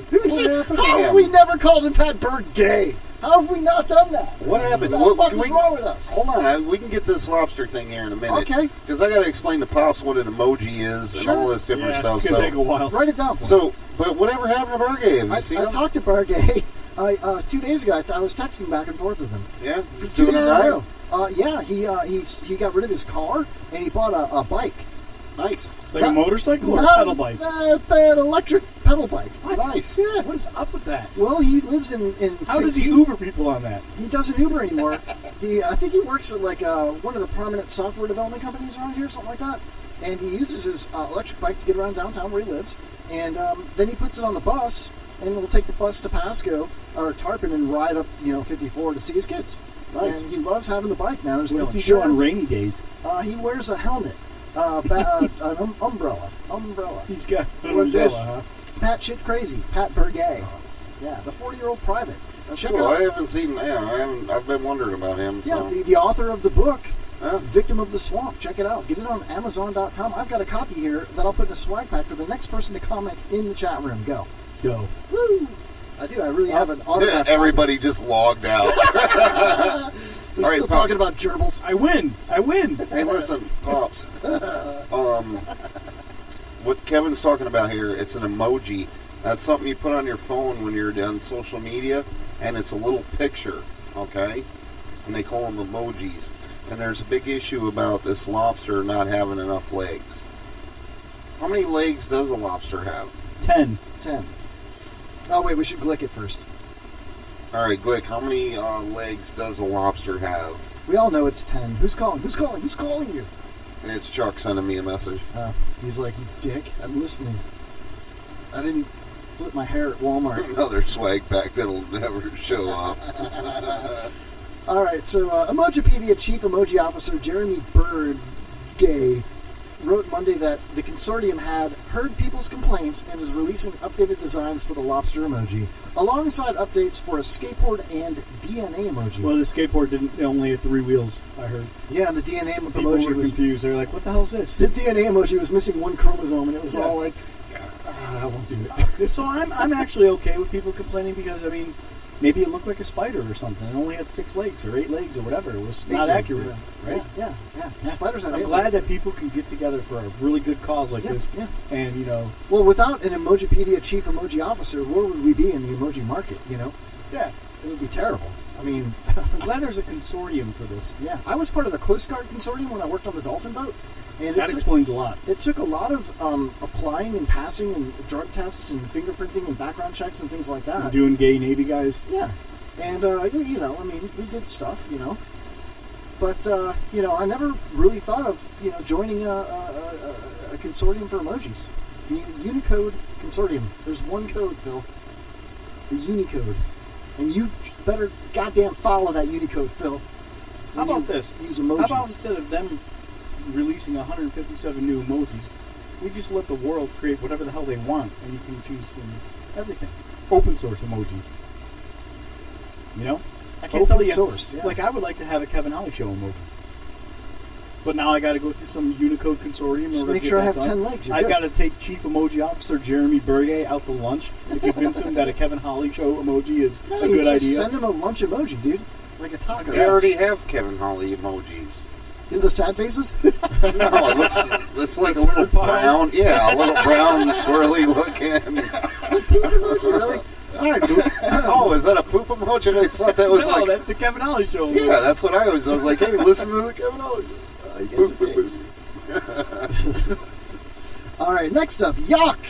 A bank staff sick of hawks scarfing pigeons at their door. Jaybird, Pops, in DeWitt, New York, a bunch of Italians say that the feeding habits of a Cooper's hawk may fascinate birdwatchers, but employees of a New York bank are fed up. Is it a federal bank? They're fed up with the feathery remnants of slaughtered fed up pigeons. feeding habits. Get it? Slaughtered pigeons. Stop talking over me, Philbert. Use emojis. Can't help Jesus it. Christ, man. A hawk has been killing and devouring pigeons near the entrance to M&T Bank in suburban Syracuse for several weeks. Look at that bird. It's just eating those other innocent little pigeons. It's disgusting. I can't stand it anymore. I can't believe we have to work here with this. Can I give you my true story? Can I give you my true story? My feathers are in a ruffle. My true story that I know about pigeons that has to do with Rudy Please Giuliani. don't tell me you put him up your butt, man. Rudy Giuliani? No, Rudy Giuliani.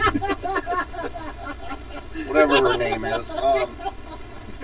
No, listen, this is a very true story, and it's very interesting, man. It's scientifically proven.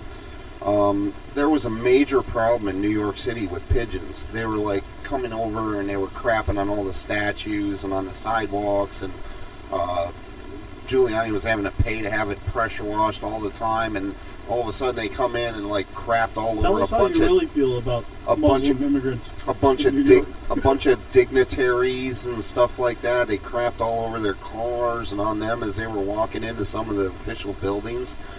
And Rudy Giuliani tried everything, hired exterminators, everything. Nothing would work. Could not get rid of this pigeon issue he had in New York City. Alka-Seltzer works, right? No, so all of a sudden this guy walks into his office one day and he's like, hey, look, I can solve your... Why don't you be quiet and let Kevin tell a fucking joke? So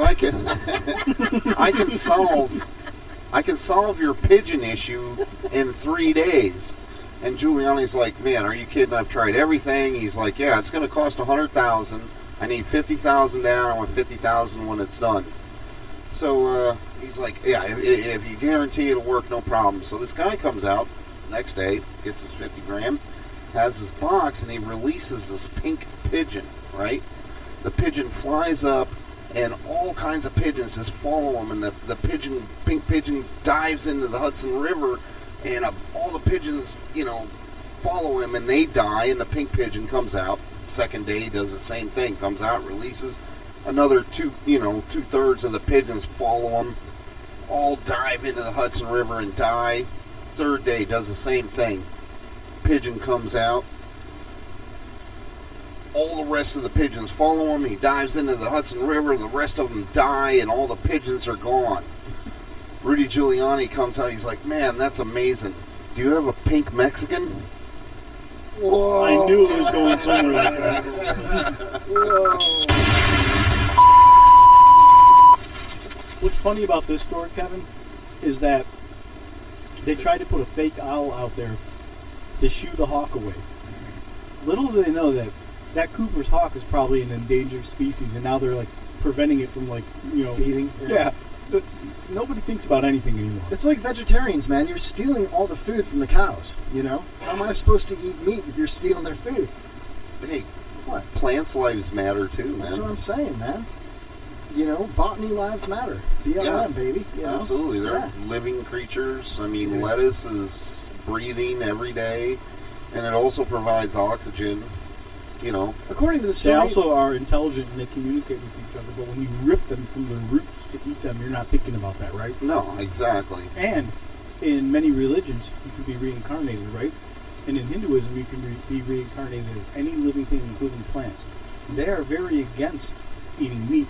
So when you pull a plant out and you eat it, are you actually a cannibal eating a previous person?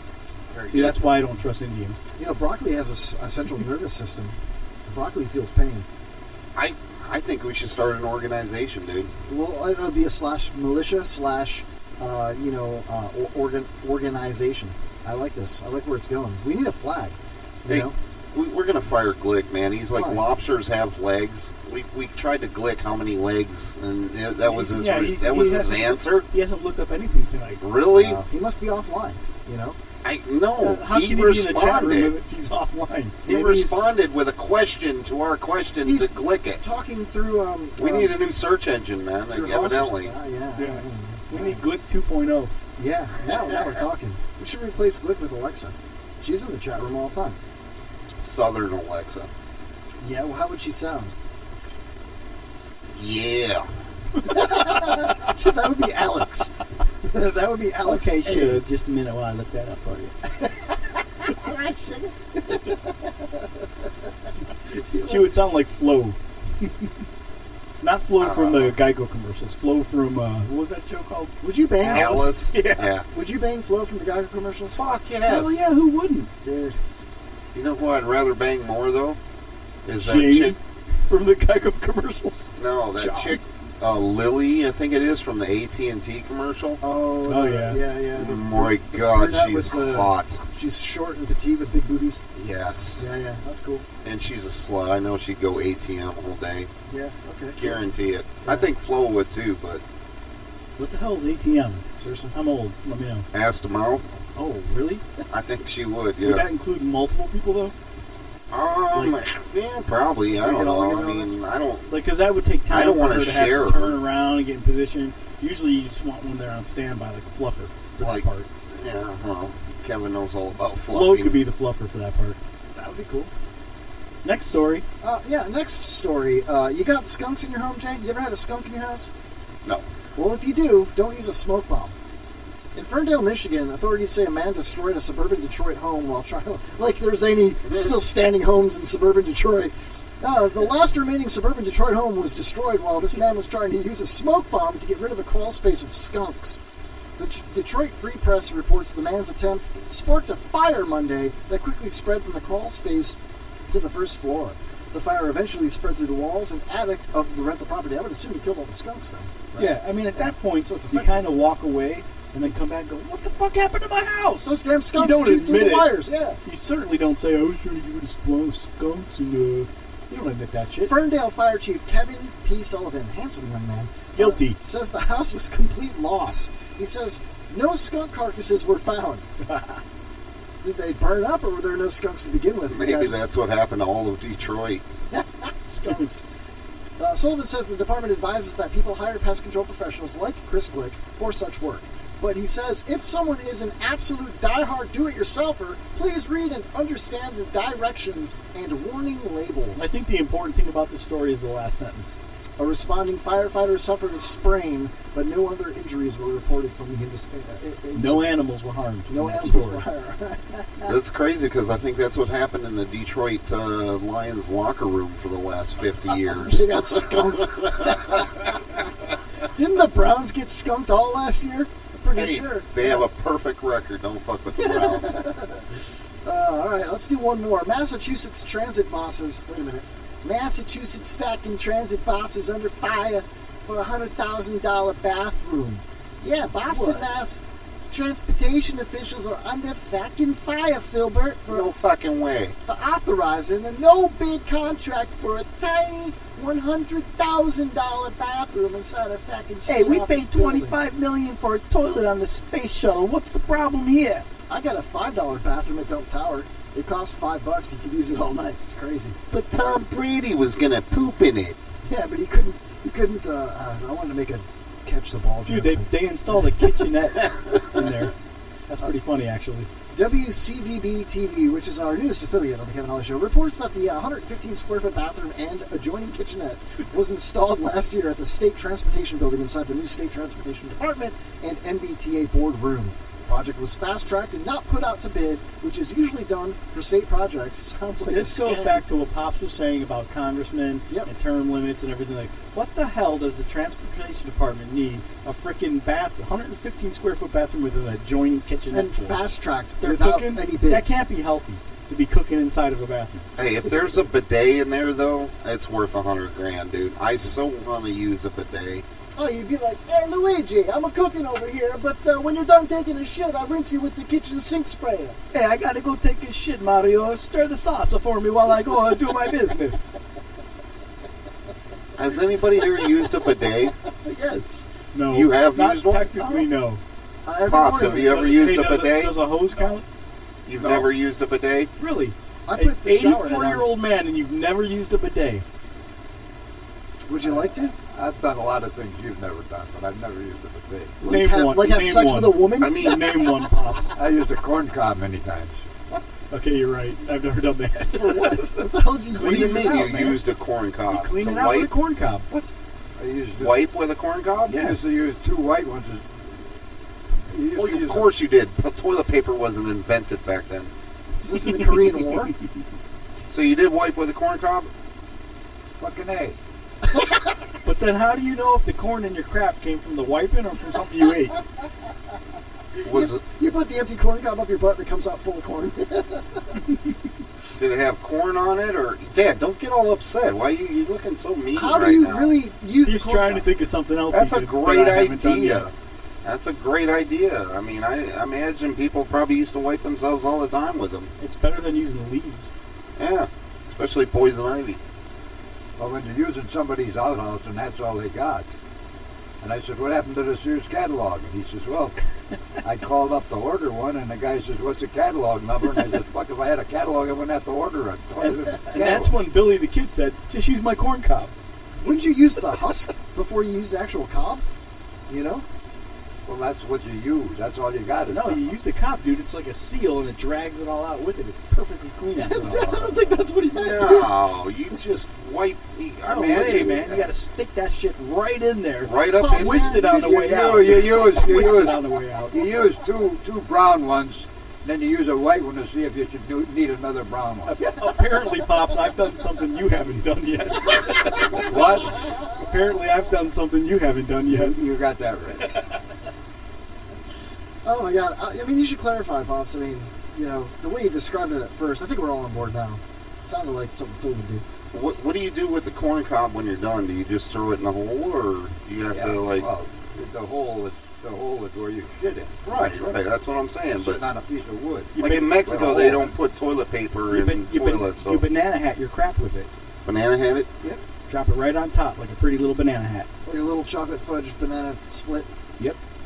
Did I ever tell you about how we used to banana hat gators at HSN when we were walking around on our break in the lake? No.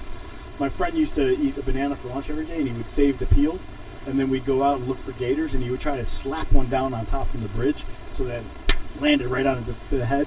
And the joke was that all the other animals would make fun of the gator because he got banana head. Wow. That's the only way to upstage that is to ice cream cone one, and that's really hard to do. Oh my God. All right, let's take our last break, come back strong. You guys want to write down 5 words for the pyramid game? Got them. Really? First thing I did when I came in. I know Pops doesn't like writing them down. He comes up with them off the top of his head. Pops, you ready to play the pyramid game in a couple of minutes? Yeah. I have a feeling Pops is mad at me for this whole corn cob thing. I think you should be mad at Philbert, not me. Corn cob? No, I'm not mad at you. Okay. I'm not mad at you about anything. It's your show. What the fuck? You can fuck it up all you want. Wow. Man, I'm typing on the wrong keyboard again. It's just stupid. Sometimes you'll see me just put random shit in the chat room, and it's actually stuff I'm trying to type in the Google box or whatever else. You know? I wish you would just get that off the TV where it says "Don't stick him up your butt." Freaking, I've been looking at that for like a half hour. Exactly. Yeah, I'm like, I did it again. And it's got it on this other monitor. It's staring me in the face. I really did have typed it in the chat room again. As I said, I wouldn't do it. I'm so stupid. I was wondering who him was. Oh, jeez Louise. All right, so why don't we do this? Why don't we take our last break, come back strong with the third segment, play a little pyramid game, and get down and dirty with Pops while we still got him here in the studio. Because usually they're like, oh, it's 2 hours, we're leaving. But I have a feeling they're not leaving. Pops still has half a beer. Jay's eating a bag of chips. I gotta get rid of this guinea pig before we can do anything. So do that real quick. All right, we'll be right back with more of the Kevin Holly Show after this. It's worse than throwing cats in the river. It's the Kevin Holly Show on the IRN Internet Radio Network.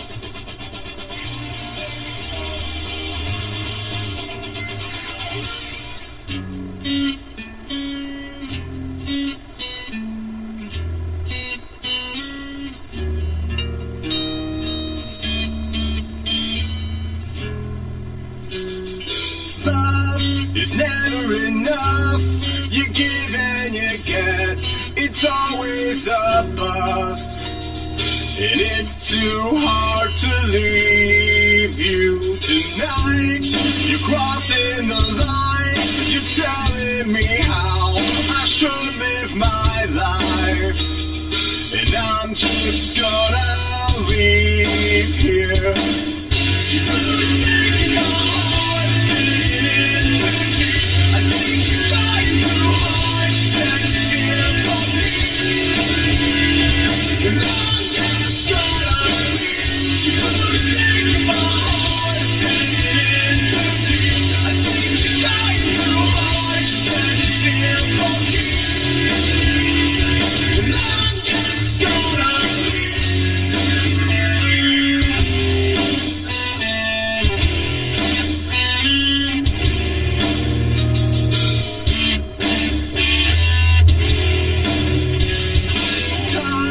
is not on your side, but you'll never change or give it a try.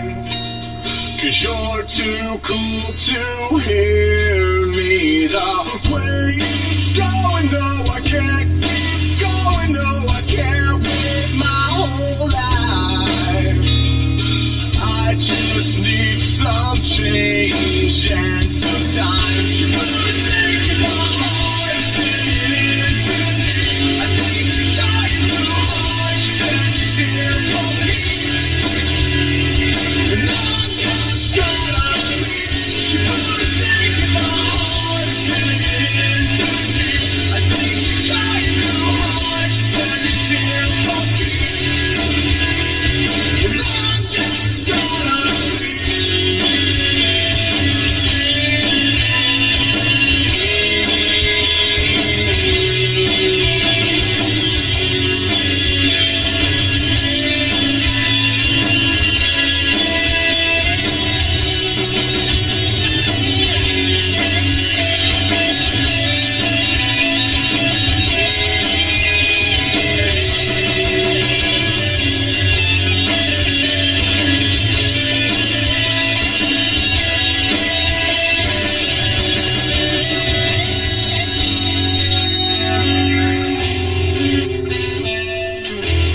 just gonna leave here the way it's going. Oh, I can't keep going. Oh, I can't wait my whole life. I'm just gonna leave here tonight.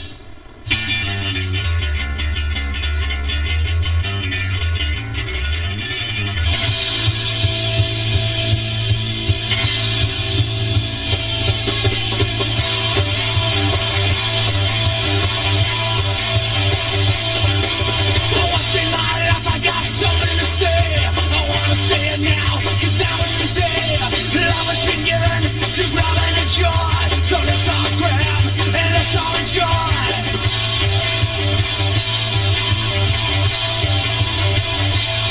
Well, if the kids are united, they will never be divided. Well, if the kids are united, they will never be divided.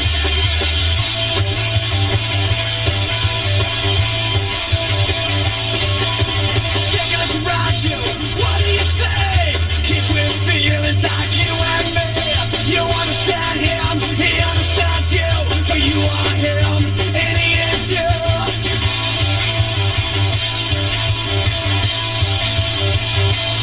Well, if the kids are united, they will never be divided.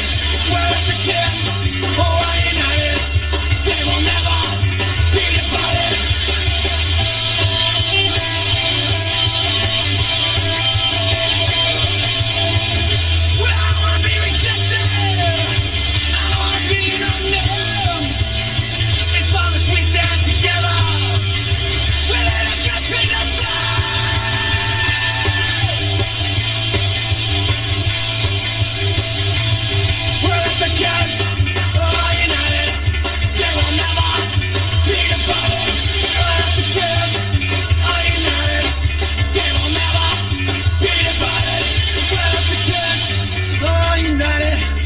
They will never be divided. Well, if the kids are united, they will never be divided. Well, if the kids are united, they will never be divided. Well, if the kids are united, they will never be divided. Well, if the kids are united, they will never be divided. Well, if the kids are united.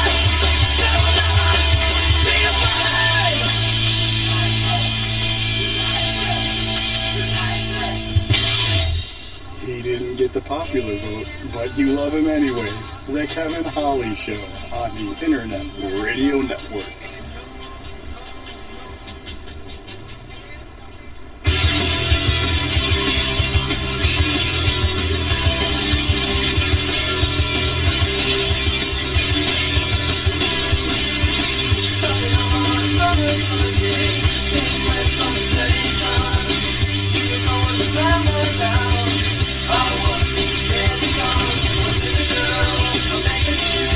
Tell me all the things that I wanna do.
You're now about to witness the strength of street politeness. Yo, what up, Jay? Yo, what up, homeless Chuck? What up, Pops?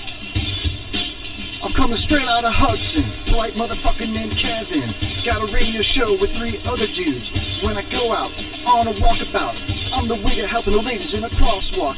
You too, boy, if you fuck with me. The police are gonna have to come and get me. Back on the grass, that's how I'm going out. Saving cats in trees from falling out. Homeless Chuck starts to mumble, his tummy grumbles. I make some man cook him a pot of gumbo. Cooking broth for a motherfucker like that. Get him fat, he's gonna gain some mass. So give him some food. Ain't no telling when I'm down to help you move. Here's a little rap to keep you proper. And I'm nice, like Mr. Rogers. It's okay with Kevin to borrow tools. Just don't act the motherfucking fool.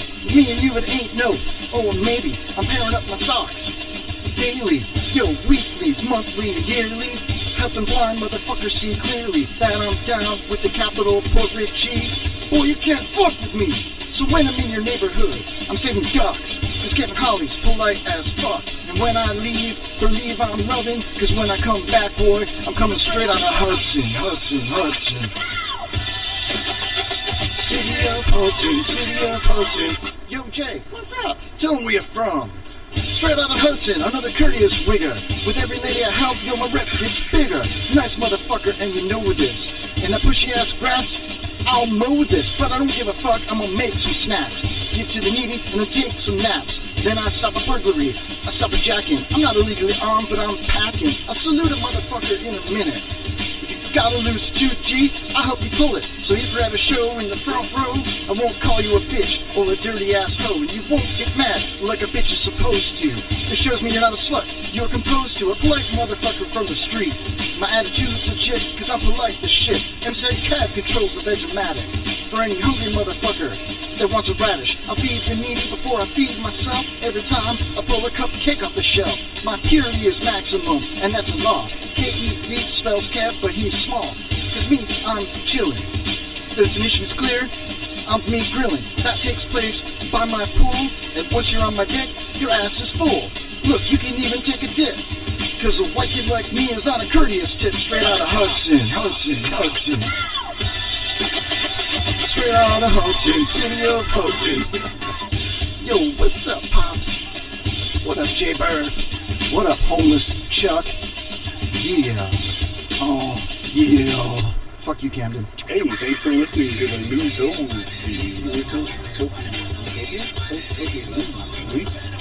Louie Toopy Show, then listen to the Kevin Holly Show on the Internet Radio Network. It's Wednesday.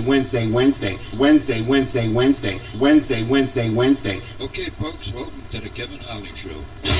Catch your ducks in a row. A nice meal of barley yum. Machines are out there committing crimes. Come between the devil and the deep blue sea. It's what made the mouse eat the kid. You're fine on diamond in hand. Not warlords, heavy winners. Yours truly stand in the hammer. It's a big war on an enemy that pays with yourself. And you're moving along and you're going so far and you just can't say it. Live in the shadows, they're real shadows. You're the thing where street the victors.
is the whole problem. Are we going to allow this guy to be heard by anyone who can turn a dial? He's got a pirate radio station. Nobody knows who he is. You out there? You listening?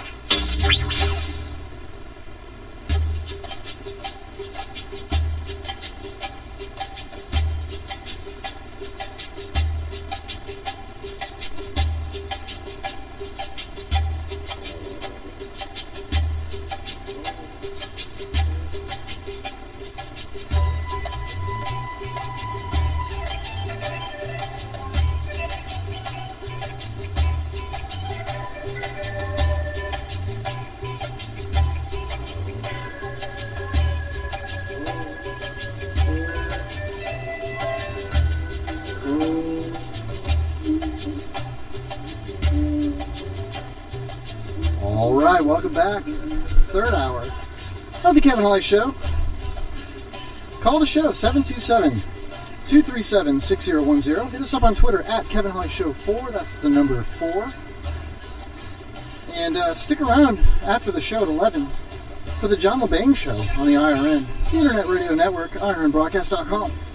Also, RadioChaos.net and WBR-FM. If you're listening on KevinHollyShow.com, join us in the chat room. Oh, yeah. We are all back. It's live, baby.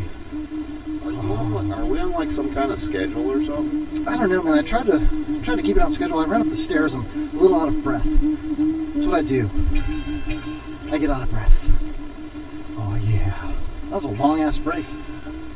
So, do you guys have 5 words? What's up? No, I haven't got written 'em. shit down. We could skip it. Is there a theme or something? I don't know. Pyramid game? You guys can start out. I'll write 5 down. Are you sure you can handle the pyramid game tonight, Jaybird? No. I got my 5. I want to quiz Philbert to begin, to be honest with you. I don't know, though. I don't even know what that is, dude. That's Nadoshik. I know what this is. It's the pyramid game, live on the Kevin Holly Show, everybody.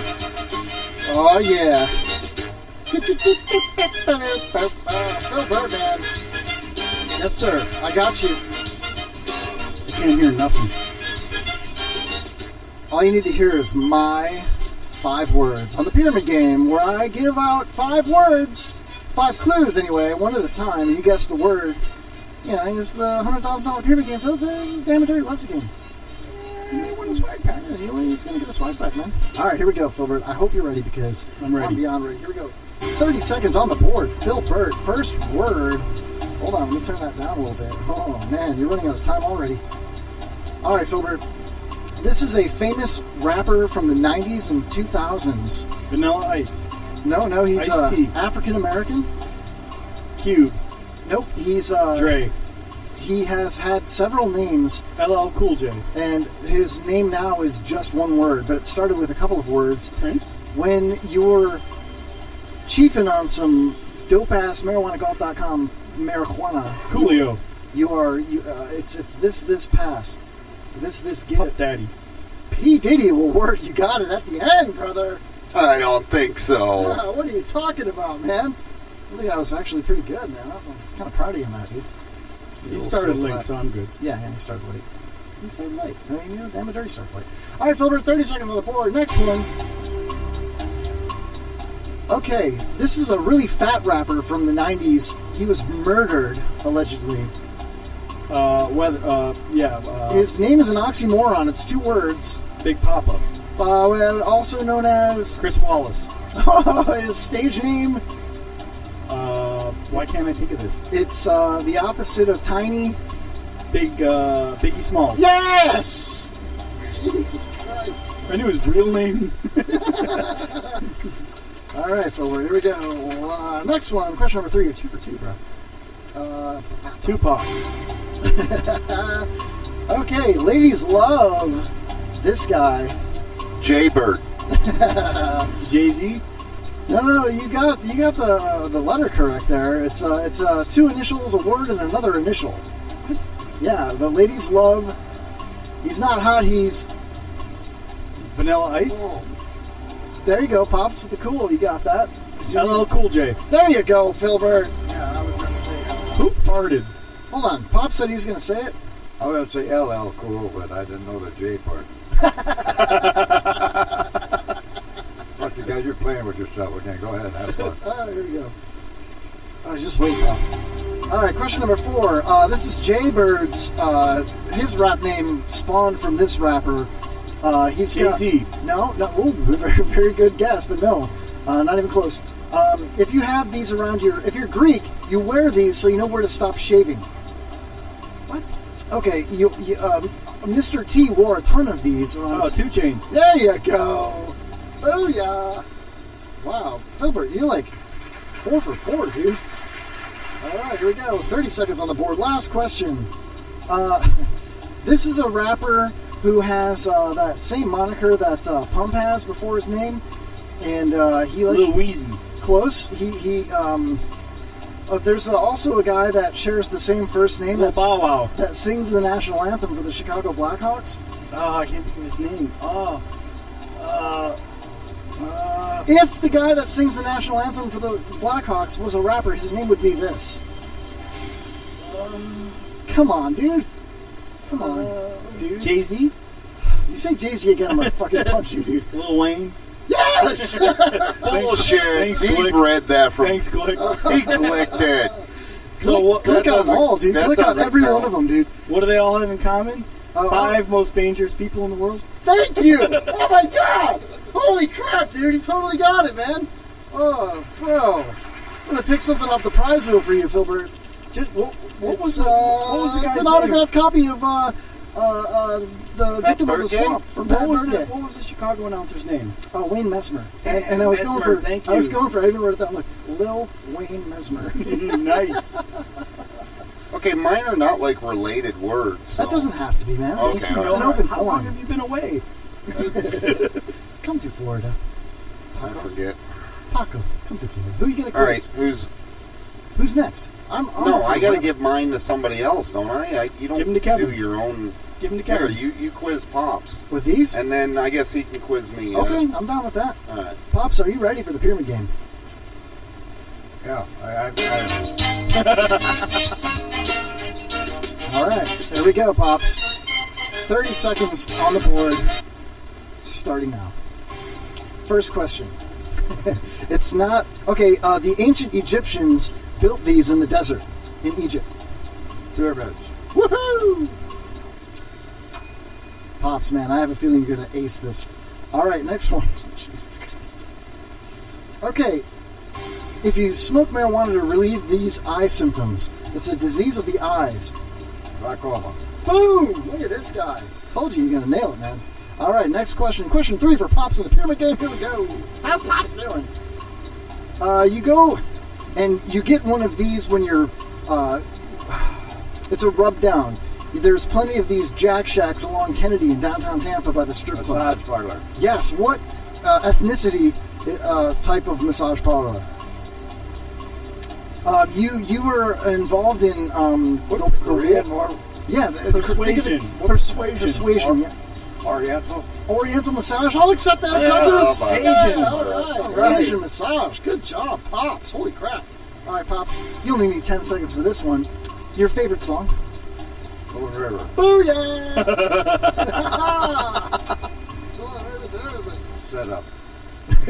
Did you tell me to shut up? I said it. Set This up. is a set I up. know, I heard you. Jay's my man.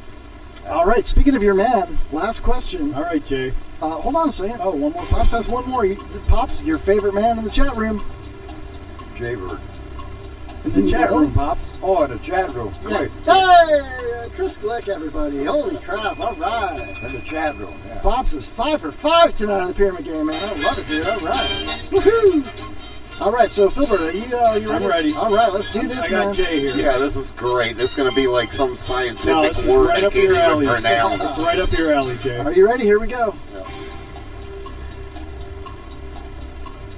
If your name was Bud and you drank this, Bundy. you would become smarter. Beer. Ooh. If your name was Bud and you drank Wiser. Yes, Budweiser. Nicely done, Phil. Hey, hold on, a little break. Do you know what Budweiser stands for? Because you deserve what every individual should enjoy regularly. Oh, I told you everything. All I told you that. I taught you. I taught you. No. I learned that from my old roommate, known Michael that since Kirby. I've been like I have 18. no idea what you guys are talking about. Michael Kirby? Yes. You had a roommate, Michael Kirby? Kirby. Oh, Kirby. But he loved tribbing and pegging. It was weird. All right, back to the game. Here we go. 30 seconds. Glick, wait, hold on. Glick, hold on. Let me start. I'll tell you an important lesson about Kirby when we get through here. Are you going to sell me a vacuum? Are you going to suck Kirby my bucket? Hey, man, Glick guessed his own name right in the chat room. I just want He to did. throw that out there. All right, Pops, here we go. 30 seconds on the board. All right, Jay. If you were with a woman, this would be something that you would want to eat. Pussy. What's another word? Titties. Vagina. It's face. It might be hairy. Yeah, eat her titties. Asshole. It might be hairy. Asshole. It's not. Nipples. It's the opposite of the asshole. Pussy. Vagina. Cunt. Yeah. You can also drink it and get drunk. Labia. Head for her mountains or head for her butthole.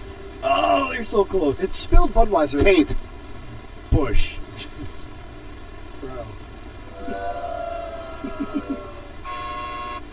All right. You let me down there, Jay. Yeah. The next Sorry, one. man. Here we go. I know. I should have got that. Hey, next one here. I'm not very knowledgeable. It's always this time somewhere.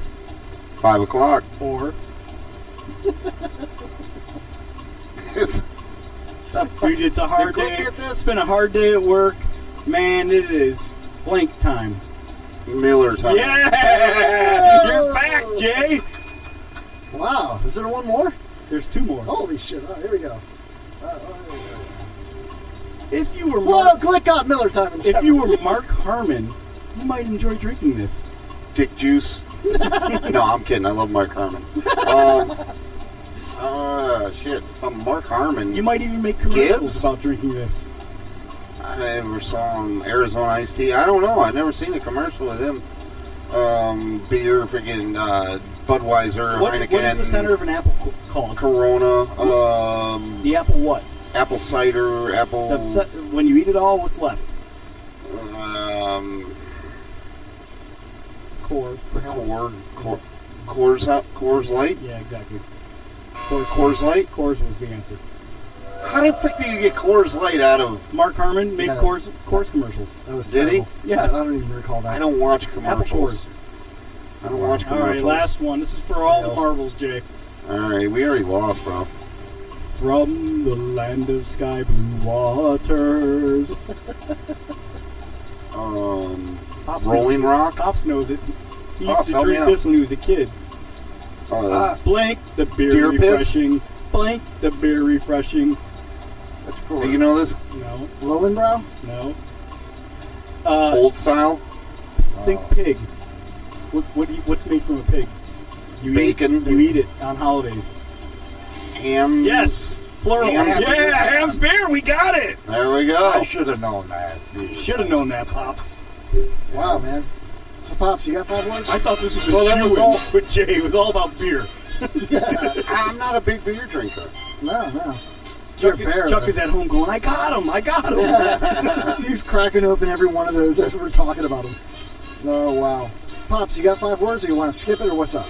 Yeah, skip it. All right. Pyramid Game live at the Guy Show. Thanks for playing. Swag packs for everybody in the chat room tonight.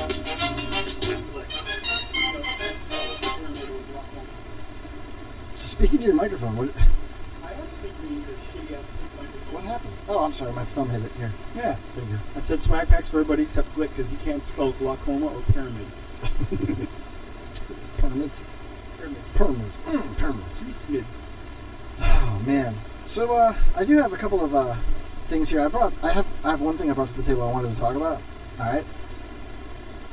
Here is the top 15 things that how cops know when you're lying to them. We should get your cop friend on the phone for this one. We should, but we won't because it's late and it's almost the end of the show. But I want to see if you guys can guess them. Chat room, feel free. I think just Glick's in there right now. Just go ahead and Glick it. Anyway, guys, roundtable discussion here. Name something that you think is in the top 15 things that cops know when you're lying to them? That you do, like... you don't look them in the eye. I had 2 beers an hour ago. Oh, 2 beers? I like that. Don't look them in the eyes. No eye contact. No eye contact. Jay, you got one? I rolled down my window. They know you're lying because you rolled the window down. I was at a friend's house. Right around the corner. This is phrases, or are you asking, like, is this like eye twitching type thing, or your lips are trembling? They know you're lying. Yeah, your lips tremble. Okay, sweating, trembling. Your heart starts beating out of your chest. The number shaking. 1 answer on the list here is your bloodshot eyes. Well, how does that mean you're lying? Just because you're ripped? I mean, Did you say what? I'm a little confused. 2 things that you said, or 2 things that you did? I mean, that could be like, you know, I can understand if your eyes are bloodshot, then maybe you're high, but how does that say you're lying? Because what if your eyes are bloodshot and you're like, I'm ripped? If it's movements that you do, I'd say if you fall out of the car instead of standing up out of it. Well, there you go, Pops. That goes along with number 2 here, uncontrollable or strange laughter. I was just going, I got number 3. So obviously they're not listening to the Kevin Holly show then. Is this how do you know if you're listening to the Kevin Holly show or not? Strange laughter. Excessive sweating, Philbert. Sweat is another good indicator of truly suspicious behavior. You would be surprised how much people sweat when they are trying to hide something. I'm going with fidgeting. Fidgeting. Mm-hmm. So Brian Walter would be completely done every time he got pulled over because he's a fidget. Fucking midget. What? I can say it because I'm short. Okay? But I see you pissing in your pants. Yeah, all right. Not looking the cop in the eye. Yeah. Giving superfluous information. Where's your microphone at, Philbert? I don't know. Hello, testing. Where was I only had 2 beers. I'm still looking for that one. It's right there, giving up superfluous information. When you're talking to a cop, and you should give them the least amount of info as possible, but think about it. The more you lie, the easier it is for a cop to trip you up. Usually when someone has something to hide, they will continually and add unimportant information to their fraudulent story. If it doesn't make sense with the surrounding situation, no amount of additional information makes it more believable. It's like selling yourself too much to the cop. Did you have anything to drink? Well, yeah, I had 2 giving beers. giving them like super compliments about being cops and how you had cop as a family, or I'm on your side tonight, guys. Yeah. You know, I have an uncle who was a cop. You know, Thanks for pulling me over, man. I love cops. Can I shine your boots with my tongue? Remember the story about the sword juggler?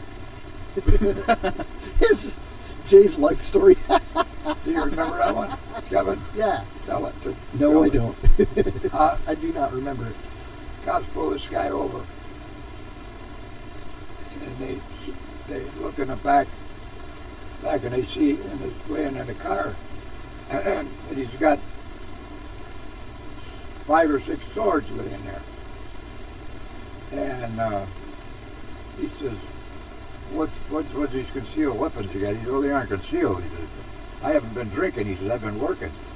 I juggle these swords. I make good money doing it. It's kind of dangerous too. You got to prove it to me, you know, and I'll let you go. That's we use them for work. So he's out there. He's juggling these fucking swords in the street there. And these 2 guys passing. One guy, look at that. These fucking DUI checks are getting fucking real ridiculous. Ridiculous. That's ridiculous. These DUI. All right, how about well, we got that one. How about when you're giving off a weird vibe? That's a cop-out right there, no pun intended. According to one cop on Reddit, criminals just have a specific vibe to them. At the end of the day, people who are nervous because they got caught act differently than people who are just nervous. The body language is different. They just give off a different vibe. We're just reporting what an officer said here, not endorsing it. I think that's a cop-out. That's something they can always fall back on. He's giving off a weird vibe. Yeah, I mean, how do you know what somebody... I mean, I've met very weird people that give off vibes, and I'm not a cop. I mean... Yeah. I would imagine... Luke McDermott. After years of interrogating people, a cop remembers what people did when he finds out later they were lying, and if he sees it happen again, he's going to doubt the guy. You know, it comes with experience. Well, think of it like this, Pops. Like when you work at a pizza place and you have customer notes, you can say like, go to the third door on the right. You know what I mean? When people order food, they have the opportunity online and through apps like Uber Eats and things like that where they can give specific instructions for delivery. What about cops? They have a laptop in their cop car. They pull somebody over and say, this guy gave me off a weird vibe, little note, you know. The next cop that pulls him over pulls up the information on his license plate or his driver's license, and all of a sudden he's got notes from all the previous times. Or as I like to call it, profiling. Do they have that? Do they connect? They should. I don't know if that's profiling, but I mean, you just put on what happened, you know. I don't think they can actually make notes. I don't know about that. It would be cool if they did, is what I'm saying. You know. No, I don't think they would be cool. Because every situation is different. It would not be cool if they did, because that's what we don't want. The guy had a cooler full of rattlesnakes last time I pulled him over. It's legal, but it's weird, you know. No. Be careful of rattlesnakes in this truck. You know what I mean? I don't know. There here again. We go to homeless. What is it? Homeless Chuck? Homeless Chuck. No. Habeas corpus, is it? Yeah. Now you're starting to talk about like the SS Gestapo. Making notes about citizens. Right. Yeah, you can't do that. That's why I say I got no problem with 15-year-olds taking a stand on something. And but you have a problem with cops writing notes about a 15-year-old that's had the cops called on him 39 times before he shot up a school? That's what I'm getting at, you know? No, but you're talking about, obviously, like, reports are documented about somebody, but you can't put individual notes about it based on your opinion. It's different if he got convicted of something. I have no problem with them looking at your priors. Right. And but they I do that. have problems with judgment notes. Exactly. Okay, well, what about if it's, this is the second time I pulled this guy over. Then the next cop pulls him over and says, this is the third time I pulled him over. Now he's got a record of how many times he's been pulled over. Keep it simple. Now, if this guy's getting pulled over all the time for different infractions, things that are borderline... What is he getting cited for those? Maybe he's getting warnings, maybe he's not, but they should have some kind of record like that, even with warnings. I'm just saying there should be more of a paper trail with perps, potential perps. Maybe they should just have a portable tattoo gun and tattoo, on his arm and... Rap sheet. If you haven't been convicted of something, you can't use anything prior to that to try and sway your judgment. Because Absolutely. You don't know if they're guilty or not. Yep. Let me give you a scenario. But it's okay for the pizza guy. Have any of you guys ever been driving drunk and have a cop pull you over? No, sir. I don't do that. Never. And you say, hey, man, I had 2 beers. He'd give you a break. Yeah. No. Not for me, no, it's never happened. I have, but have any of you ever had a cop pull you over and say, you've been drinking, and he gives you the thing and and he arrests you? No, I've never had a sobriety test or anything like that. Well, here's what happens. Did you? Here's what happens to a lot of cops. This is what happens to them. They see a young guy and his gal, and they say, hey, the guy says, we only got to go a mile to get home. And give the guy a break. Well, 2 hours later, an hour later, he gets a call, and he goes out near this guy and this young gal in the car in an accident. They're both all bloody and half dead or dead. One of them's dead and the other one's dying. And he gave him a break. Yeah. The next time he gets you ain't going to get a fucking break from him. You know, because he doesn't want to see that happen to you. Right. And that doesn't mean that the cop he goes by what his experience is, and if he lets 10 people get by and they get home and there's no problem, well, he's tend to do it again, you know. But he has to go by how bad you are. It's a double-edged sword. He has to make a judgment. It's a double-edged sword because you're hoping that you get someone that's been on the force long enough to have seen all these things because he's going to make a better decision. Yeah. But at the same time, you might be hoping that you get someone who's green that doesn't know any of this stuff and just lets you go. Yeah, and he's doing you an injustice if you're fucking shit-faced. You go down the road, and the worst thing, killing yourself is one thing. Right. Running into a kid or a little kid and killing them, you got to live with that. That'd be worse than dying yourself, really. So it's all. Everything that isn't fair is created by some asshole that put up a situation. He got a break and didn't take advantage of it, right? Or blah blah blah, you know. Or circumstances are shitty, but you know, you need to keep an open mind on everything. and you need to work for what's better for everybody. Yeah, Kevin, keep an open mind. Hey, man, I'll lick a boot, man. I'm good. What? So I'll lick some cops' boots, man. Kevin misunderstood. What? Keeping something else open. Oh, my bad. His behind. Speaking of open behinds, this is a list of the craziest and most bizarre things at Michael Jackson's Neverland Ranch. I checked this out the other day. Grown-ups? There's a boys kissing door knocker. That's number one. Now, these are voted up and down here. Are those boys or are those just angels? What's wrong with that? Those are cherubs. Because it's at Michael Jackson's place. This is 2018. I mean, boys can kiss boys in the women's bathroom. All right, what about life? As long as they have like in their relationship. Yes. Yeah. As long as fuck that shit, man. That's garbage. We don't need it. What about life-sized positionable dolls of children? That's pretty creepy. That's creepy for sure.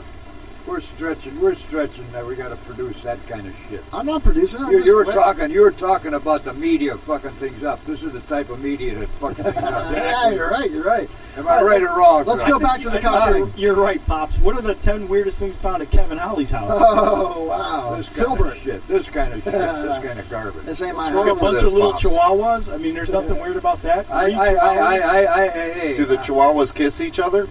I think worse. If we can't give our listeners something better than this shit, we ought to let up. All right, how about what teachers reveal as their most disturbing day at school? How about that, Pops? What would you think a teacher's most disturbing day would be, Pops? Kids actually learn something? Seeing kids that you can't challenge them and to get them to want to learn. How about they don't give a fuck. You look at them and there's like just nothing there. Well, they're there, but they're not really there. Number one, I would say probably as teacher today, the biggest challenge is they're so fucking, the bureaucracy has got them programmed so that they've got to do certain things. They've got to get their test scores up. That's their main aim for their standing and their rating in the school system. If their test scores ain't up, they may be getting kids really motivated and your kids are really learning, but a couple of them are slow and that brings down their average and all that shit. She's got to spend some time with the slow ones that you can't get to the good ones, and it's a frustrating job. And it's so fucking frustrating that a real good teacher, with the bullshit she's going through, a lot of the good teachers are getting the fuck out of the business. They can't do, the fucking horseshit ones that stay and fuck the kids up. And this is part of what I wanted to get into when I was talking about the challenges that these kids, that 18 to 30, 35-year-old kids have to solve, get all this shit give a kid 12 fucking years of schooling, but years ago a kid would go to school 6 years, and then he'd go out and he'd earn a living from there on. Imagine you're a teacher that's been teaching for 40 years. If we can't educate our kids in 12 years and make them intelligent enough to go out and do something and earn a living doing it, that they have to go on for 8 more fucking years and acquire $200,000, $400,000 worth of fucking debts. You nailed it, yes. We're fucked up. Imagine you're a teacher that's been teaching for 40 years and you've had 4 generations of kids that you've taught, and now all of a sudden you've got all this bullshit electronics and all this bullshit shit you got to deal with. Yeah, you know how to teach, but you're not allowed to do it. These kids are texting each other across the fucking room. Oh, they're doing Common Core math that makes no sense. They're being indoctrinated. I think Jay is having a stroke. Oh, yeah, he's staring at the No, ceiling. I was just thinking, imagine if you're doing a fucking comedy show and you can't fucking discuss fucking, shit about weird shit at Michael Jackson's place without the old man in the room going. All right, well, here, let's bring it to a happy medium. If you're interested in Michael Jackson, then we are talking about kids, Pops. I used to have a pair of parachute pants, bro. Dude, how about this, man? How about when the parenting takes it a step too far and a mom pranks a teacher with laxative brownies, and the teacher then shares the brownies with the entire classroom? That's on the list, okay? In a case that would rank amongst the most immature parenting decisions of all time, Pops, a woman from Portland, Maine? Portland, Maine. Maine or Oregon? Maine. They conspired with their daughter and her friends to bake a batch of brownies stuffed with laxatives in a scheme to prank her daughter's teacher. They crushed up X-Lax pills and stirred it into the mix, and once the brownies were done, they left it on their teacher's desk with a note saying, "We made these cookies especially for you. Hope you enjoy them." Well, that's when it all backfired. Being a generous, thoughtful person, this beautiful, wonderful teacher, shaping the minds of our children, shared the brownies with the entire class, unintentionally making anyone who ate a brownie incredibly sick. That's what's really disturbing to think about, Pops. Teachers nowadays have their own agenda, and they think they're right, and they can do whatever they want. Now see, that's so funny. They deserve laxative brownies, Phil? Is that what you're saying? No, what I'm saying is she should not be allowed to teach. Why? Because she brownies to her kids. Yeah. What if her prank was to give them marijuana gummy bears? It wasn't the teacher, a mom. The mom pranked one of the the teacher.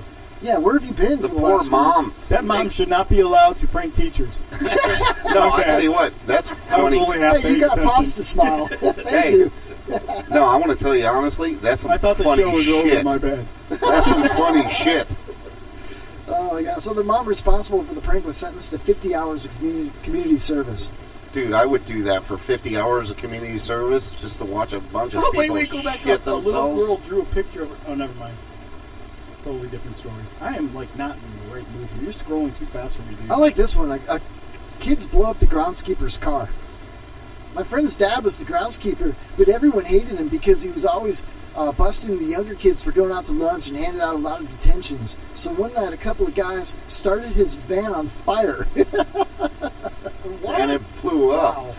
Oh, my God. This kid should not be allowed to go to school anymore. Man, he lost a lot of personal items in that van, dude, like candy, ice cream. Like, we would like, pick the car up and move it 3 spaces over.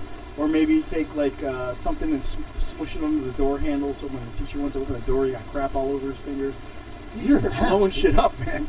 Who would do such things, Phil? I used to work with this guy, and I used to piss on his car. Like, I remember. Every now night. Kevin knows. Now Kevin knows it was a different job. I'm not at that job anymore. No, I mean, you told me about it. Oh, okay. It was like 20 years ago. Yeah. Yeah. And he used to piss on his door handle, like, every night. I'd piss on the hood. I'd even write my name in it just to see if he could. Did Kevin ever tell you all the time that we had to get my car out of a tow truck area? And, we call that Hawk. I had to get it out of Hawk. Yeah. In Newport Richie because it got towed from a parking lot where I had a for sale sign on it. Mm-hmm. And we were so mad, and we're sitting there waiting for the guy. Dude, I sold Philbert that car for like what? $25. No, it was like $200. Yeah, you're It was right. a station wagon. It was like an old Oldsmobile station wagon, like a little 6-cylinder. I sold it to Philbert for like $200, right? I was done with it, and I got it to run again. You know what I mean? It was a piece of shit. And Philbert's like, well, I can sell it for $500. I'm like, well, do what you want to do. Get it off my driveway. You can have it for two bills. So he went and parked it in the old Kmart parking lot, and it got towed that night. And the bill to get it out of Hawk was like more than I paid for it. Yeah. So much? Like $300. So Kevin and I are waiting at the tow truck place, and this guy's like, "Oh, I'll be there soon," you know. And we're standing around, and I'm looking, and there's only one door to get in the place. And I said, "Fuck this guy!" And I walked over to the door, and I took my pants down, and I put the door handle right between my ass crack, and I rubbed it up and down and everything. And then we stood next there and waited for the guy to come. And he put his hand on it, and he opened it up, and we're laughing our asses off. And he's looking at us like, "Why are you guys laughing?" You don't remember that? I remember you pulled up in like somebody else's BMW with like a transporter No, it was just me and you, dude. And yeah, no, the guy pulled up and you yelled at him. You were like, "Oh, look at you driving somebody else's car, you dick. Why aren't you driving my car?" Yeah. I asked up the door handle. That was my way of getting him back. Hell yeah. Jaber, what's the worst thing, you don't forget you. Pops, what's the worst prank you ever pulled on somebody as revenge? I can tell you something that you did that was pretty freaking horrible. If you want me to enlighten, back when he was in like elementary school, at that time it was like kindergarten through high school was pretty much in the same class, you know. No. There was no kindergarten. There was a little room and a big room. First, second, third, and fourth in one room. Fifth, sixth, seventh, and eighth in the other room. All right. Do you know the story I'm gonna fucking tell then too? Do you just want to take over? I know it. I'll tell it. Cyclone fence. Speaking to the mic. Yeah. Yeah, we were in the country, you know, and this kid used to go behind the garage and piss. The garage, yeah. And so one of the guys bought one of the electric fence deals, and we hooked it up to the fucking fence back there. He went back and took a piss. He started hollering and run out with his dick hanging out. So Pops. That's the one you were talking about? Pops, when I was a kid, my dad just did it But this guy was a prick. I mean, I'm sorry to interrupt you, but I was selling my ticket. You know, I'd be finished. Pops, Fuck you. Pops, when Kevin and I were little kids, my dad bought us a snowmobile. Yeah. And we used to ride it around in Illinois, you know, during the winter and everything. And then we were too big for it. We kind of outgrew it, and it sat around in the garage for like 3 or 4 years. So my dad decided to put it up for sale, and the neighbor 2 houses down came over and he was interested in it. And my dad's friend who worked on small motors and stuff happened to be over that day. And the guy's like, does it run? And they tried to start it, and it wouldn't start. So my dad's friend goes, hey, Philbert, put your finger on the spark plug. And I thought, okay, whatever, you know. I didn't understand electronics and you know conductiveness or anything like that. Yeah. So I put my finger on it and they fucking ripped the cord on it, and I got the jolt of my life. I couldn't move my arm. I fell backwards, and you know what my dad and his friend did? They laughed at me. And it started up, and then the guy drove it home and paid for it. How'd you get revenge on him? I never got revenge on him. He came out of the closet at 30. That's how he got revenge. I thought it was so funny that I actually kind of gained respect for that guy. He's one of my dad's favorite friends. Beacus. Yeah, Beacus. Check it out, dude. Here. Oh, he taught you a lesson. Yes, he did. If you're gonna explode, you can use the commode in igloos, cave dwellings, or tents. No need to explain when you got a drain. Don't whiz on the electric fence. You can swizzle on the sofa. Peter in the air. Inside the toilet. That's why it is there. You can let it rain in the breakdown lane while waving at ladies and gents. Just don't whiz on. Don't whiz on. Don't whiz on the electric fence. Kevin has never outgrown anything. Click is such an asshole. It was a mini snowmobile for like 10-year-olds. It was called a kitty cat. It was a 50cc. Cat. Yep. No, kitty cat. Yeah, well, you can still fit on it, bro. I would love to have that thing Instead of Arctic Cat, it was a Kit Kat made by Arctic Cat. Yeah, kitty cat. You could have turned it into a jet ski. Dude, my friend AJ was AJ M back in the day. Yeah. Not AJ from Happy Hour last night, but a different AJ that I grew up with. He, in the summertime, the weekend that we bought that snowmobile, it was summertime. We had rose bushes that were like divided the property down the side of the driveway, and it was pointing towards that side of it, sort of a little bit. And my dad fired it up. It was like a pole start, like a lawnmower, you know. And AJ's like, hop on it, AJ, check it out. And AJ hopped on it. He put his hands on the grips, and he squeezed the throttle, and it took off. And he went right through the thorn bushes and popped out the other side, bloodied, crying like a baby. Ah! And then we were just like, all right, we should probably go. You should probably go home now, AJ. Rub some dirt on it. Get out of here. That thing was cool, though. It was, man. I remember riding that in the backyard in Schaumburg and tearing it up, like making my own trails and stuff. That same guy, you said he taught me a life lesson. Let me tell you about another life lesson. Make it quick, man. We got less than 2 minutes. They had a cabin in Wautoma, Wisconsin that we would go up to, a lake house, right? And we were up there for the 4th of July one year, and they had a 4th of July show in town, so they had bleachers set up, and we're sitting on the bleachers, and this guy goes, hey, PJ, I think I dropped my wallet. And I was sitting down, and I said, oh, I'll get it. And then when I bent down to go get it, he farted right on my face. Explains a lot, doesn't it? That's how PJ got to the way he is. Listen, everybody, thank you, Pops. Thank you, Jaybird. Thank you, Philbert. Thank you guys. You guys, it was so awesome to have you back in the studio. You want me to tell you one thing I did? We did. No, we don't have time. We got to end the show right now. You can tell it on the way Come down. back next week, and we'll do it again. How about that? Out, rabbit. We have less than a minute, Pops. I got to let us go, man. I can't. Yeah, it's going to turn off. But listen, man, I love you guys. Thank you so much for coming in. Stick around for the John LeBanc Show and also WBR FM on Monday, our replay. Also, a shout out to marijuanagolf.com, our sponsor.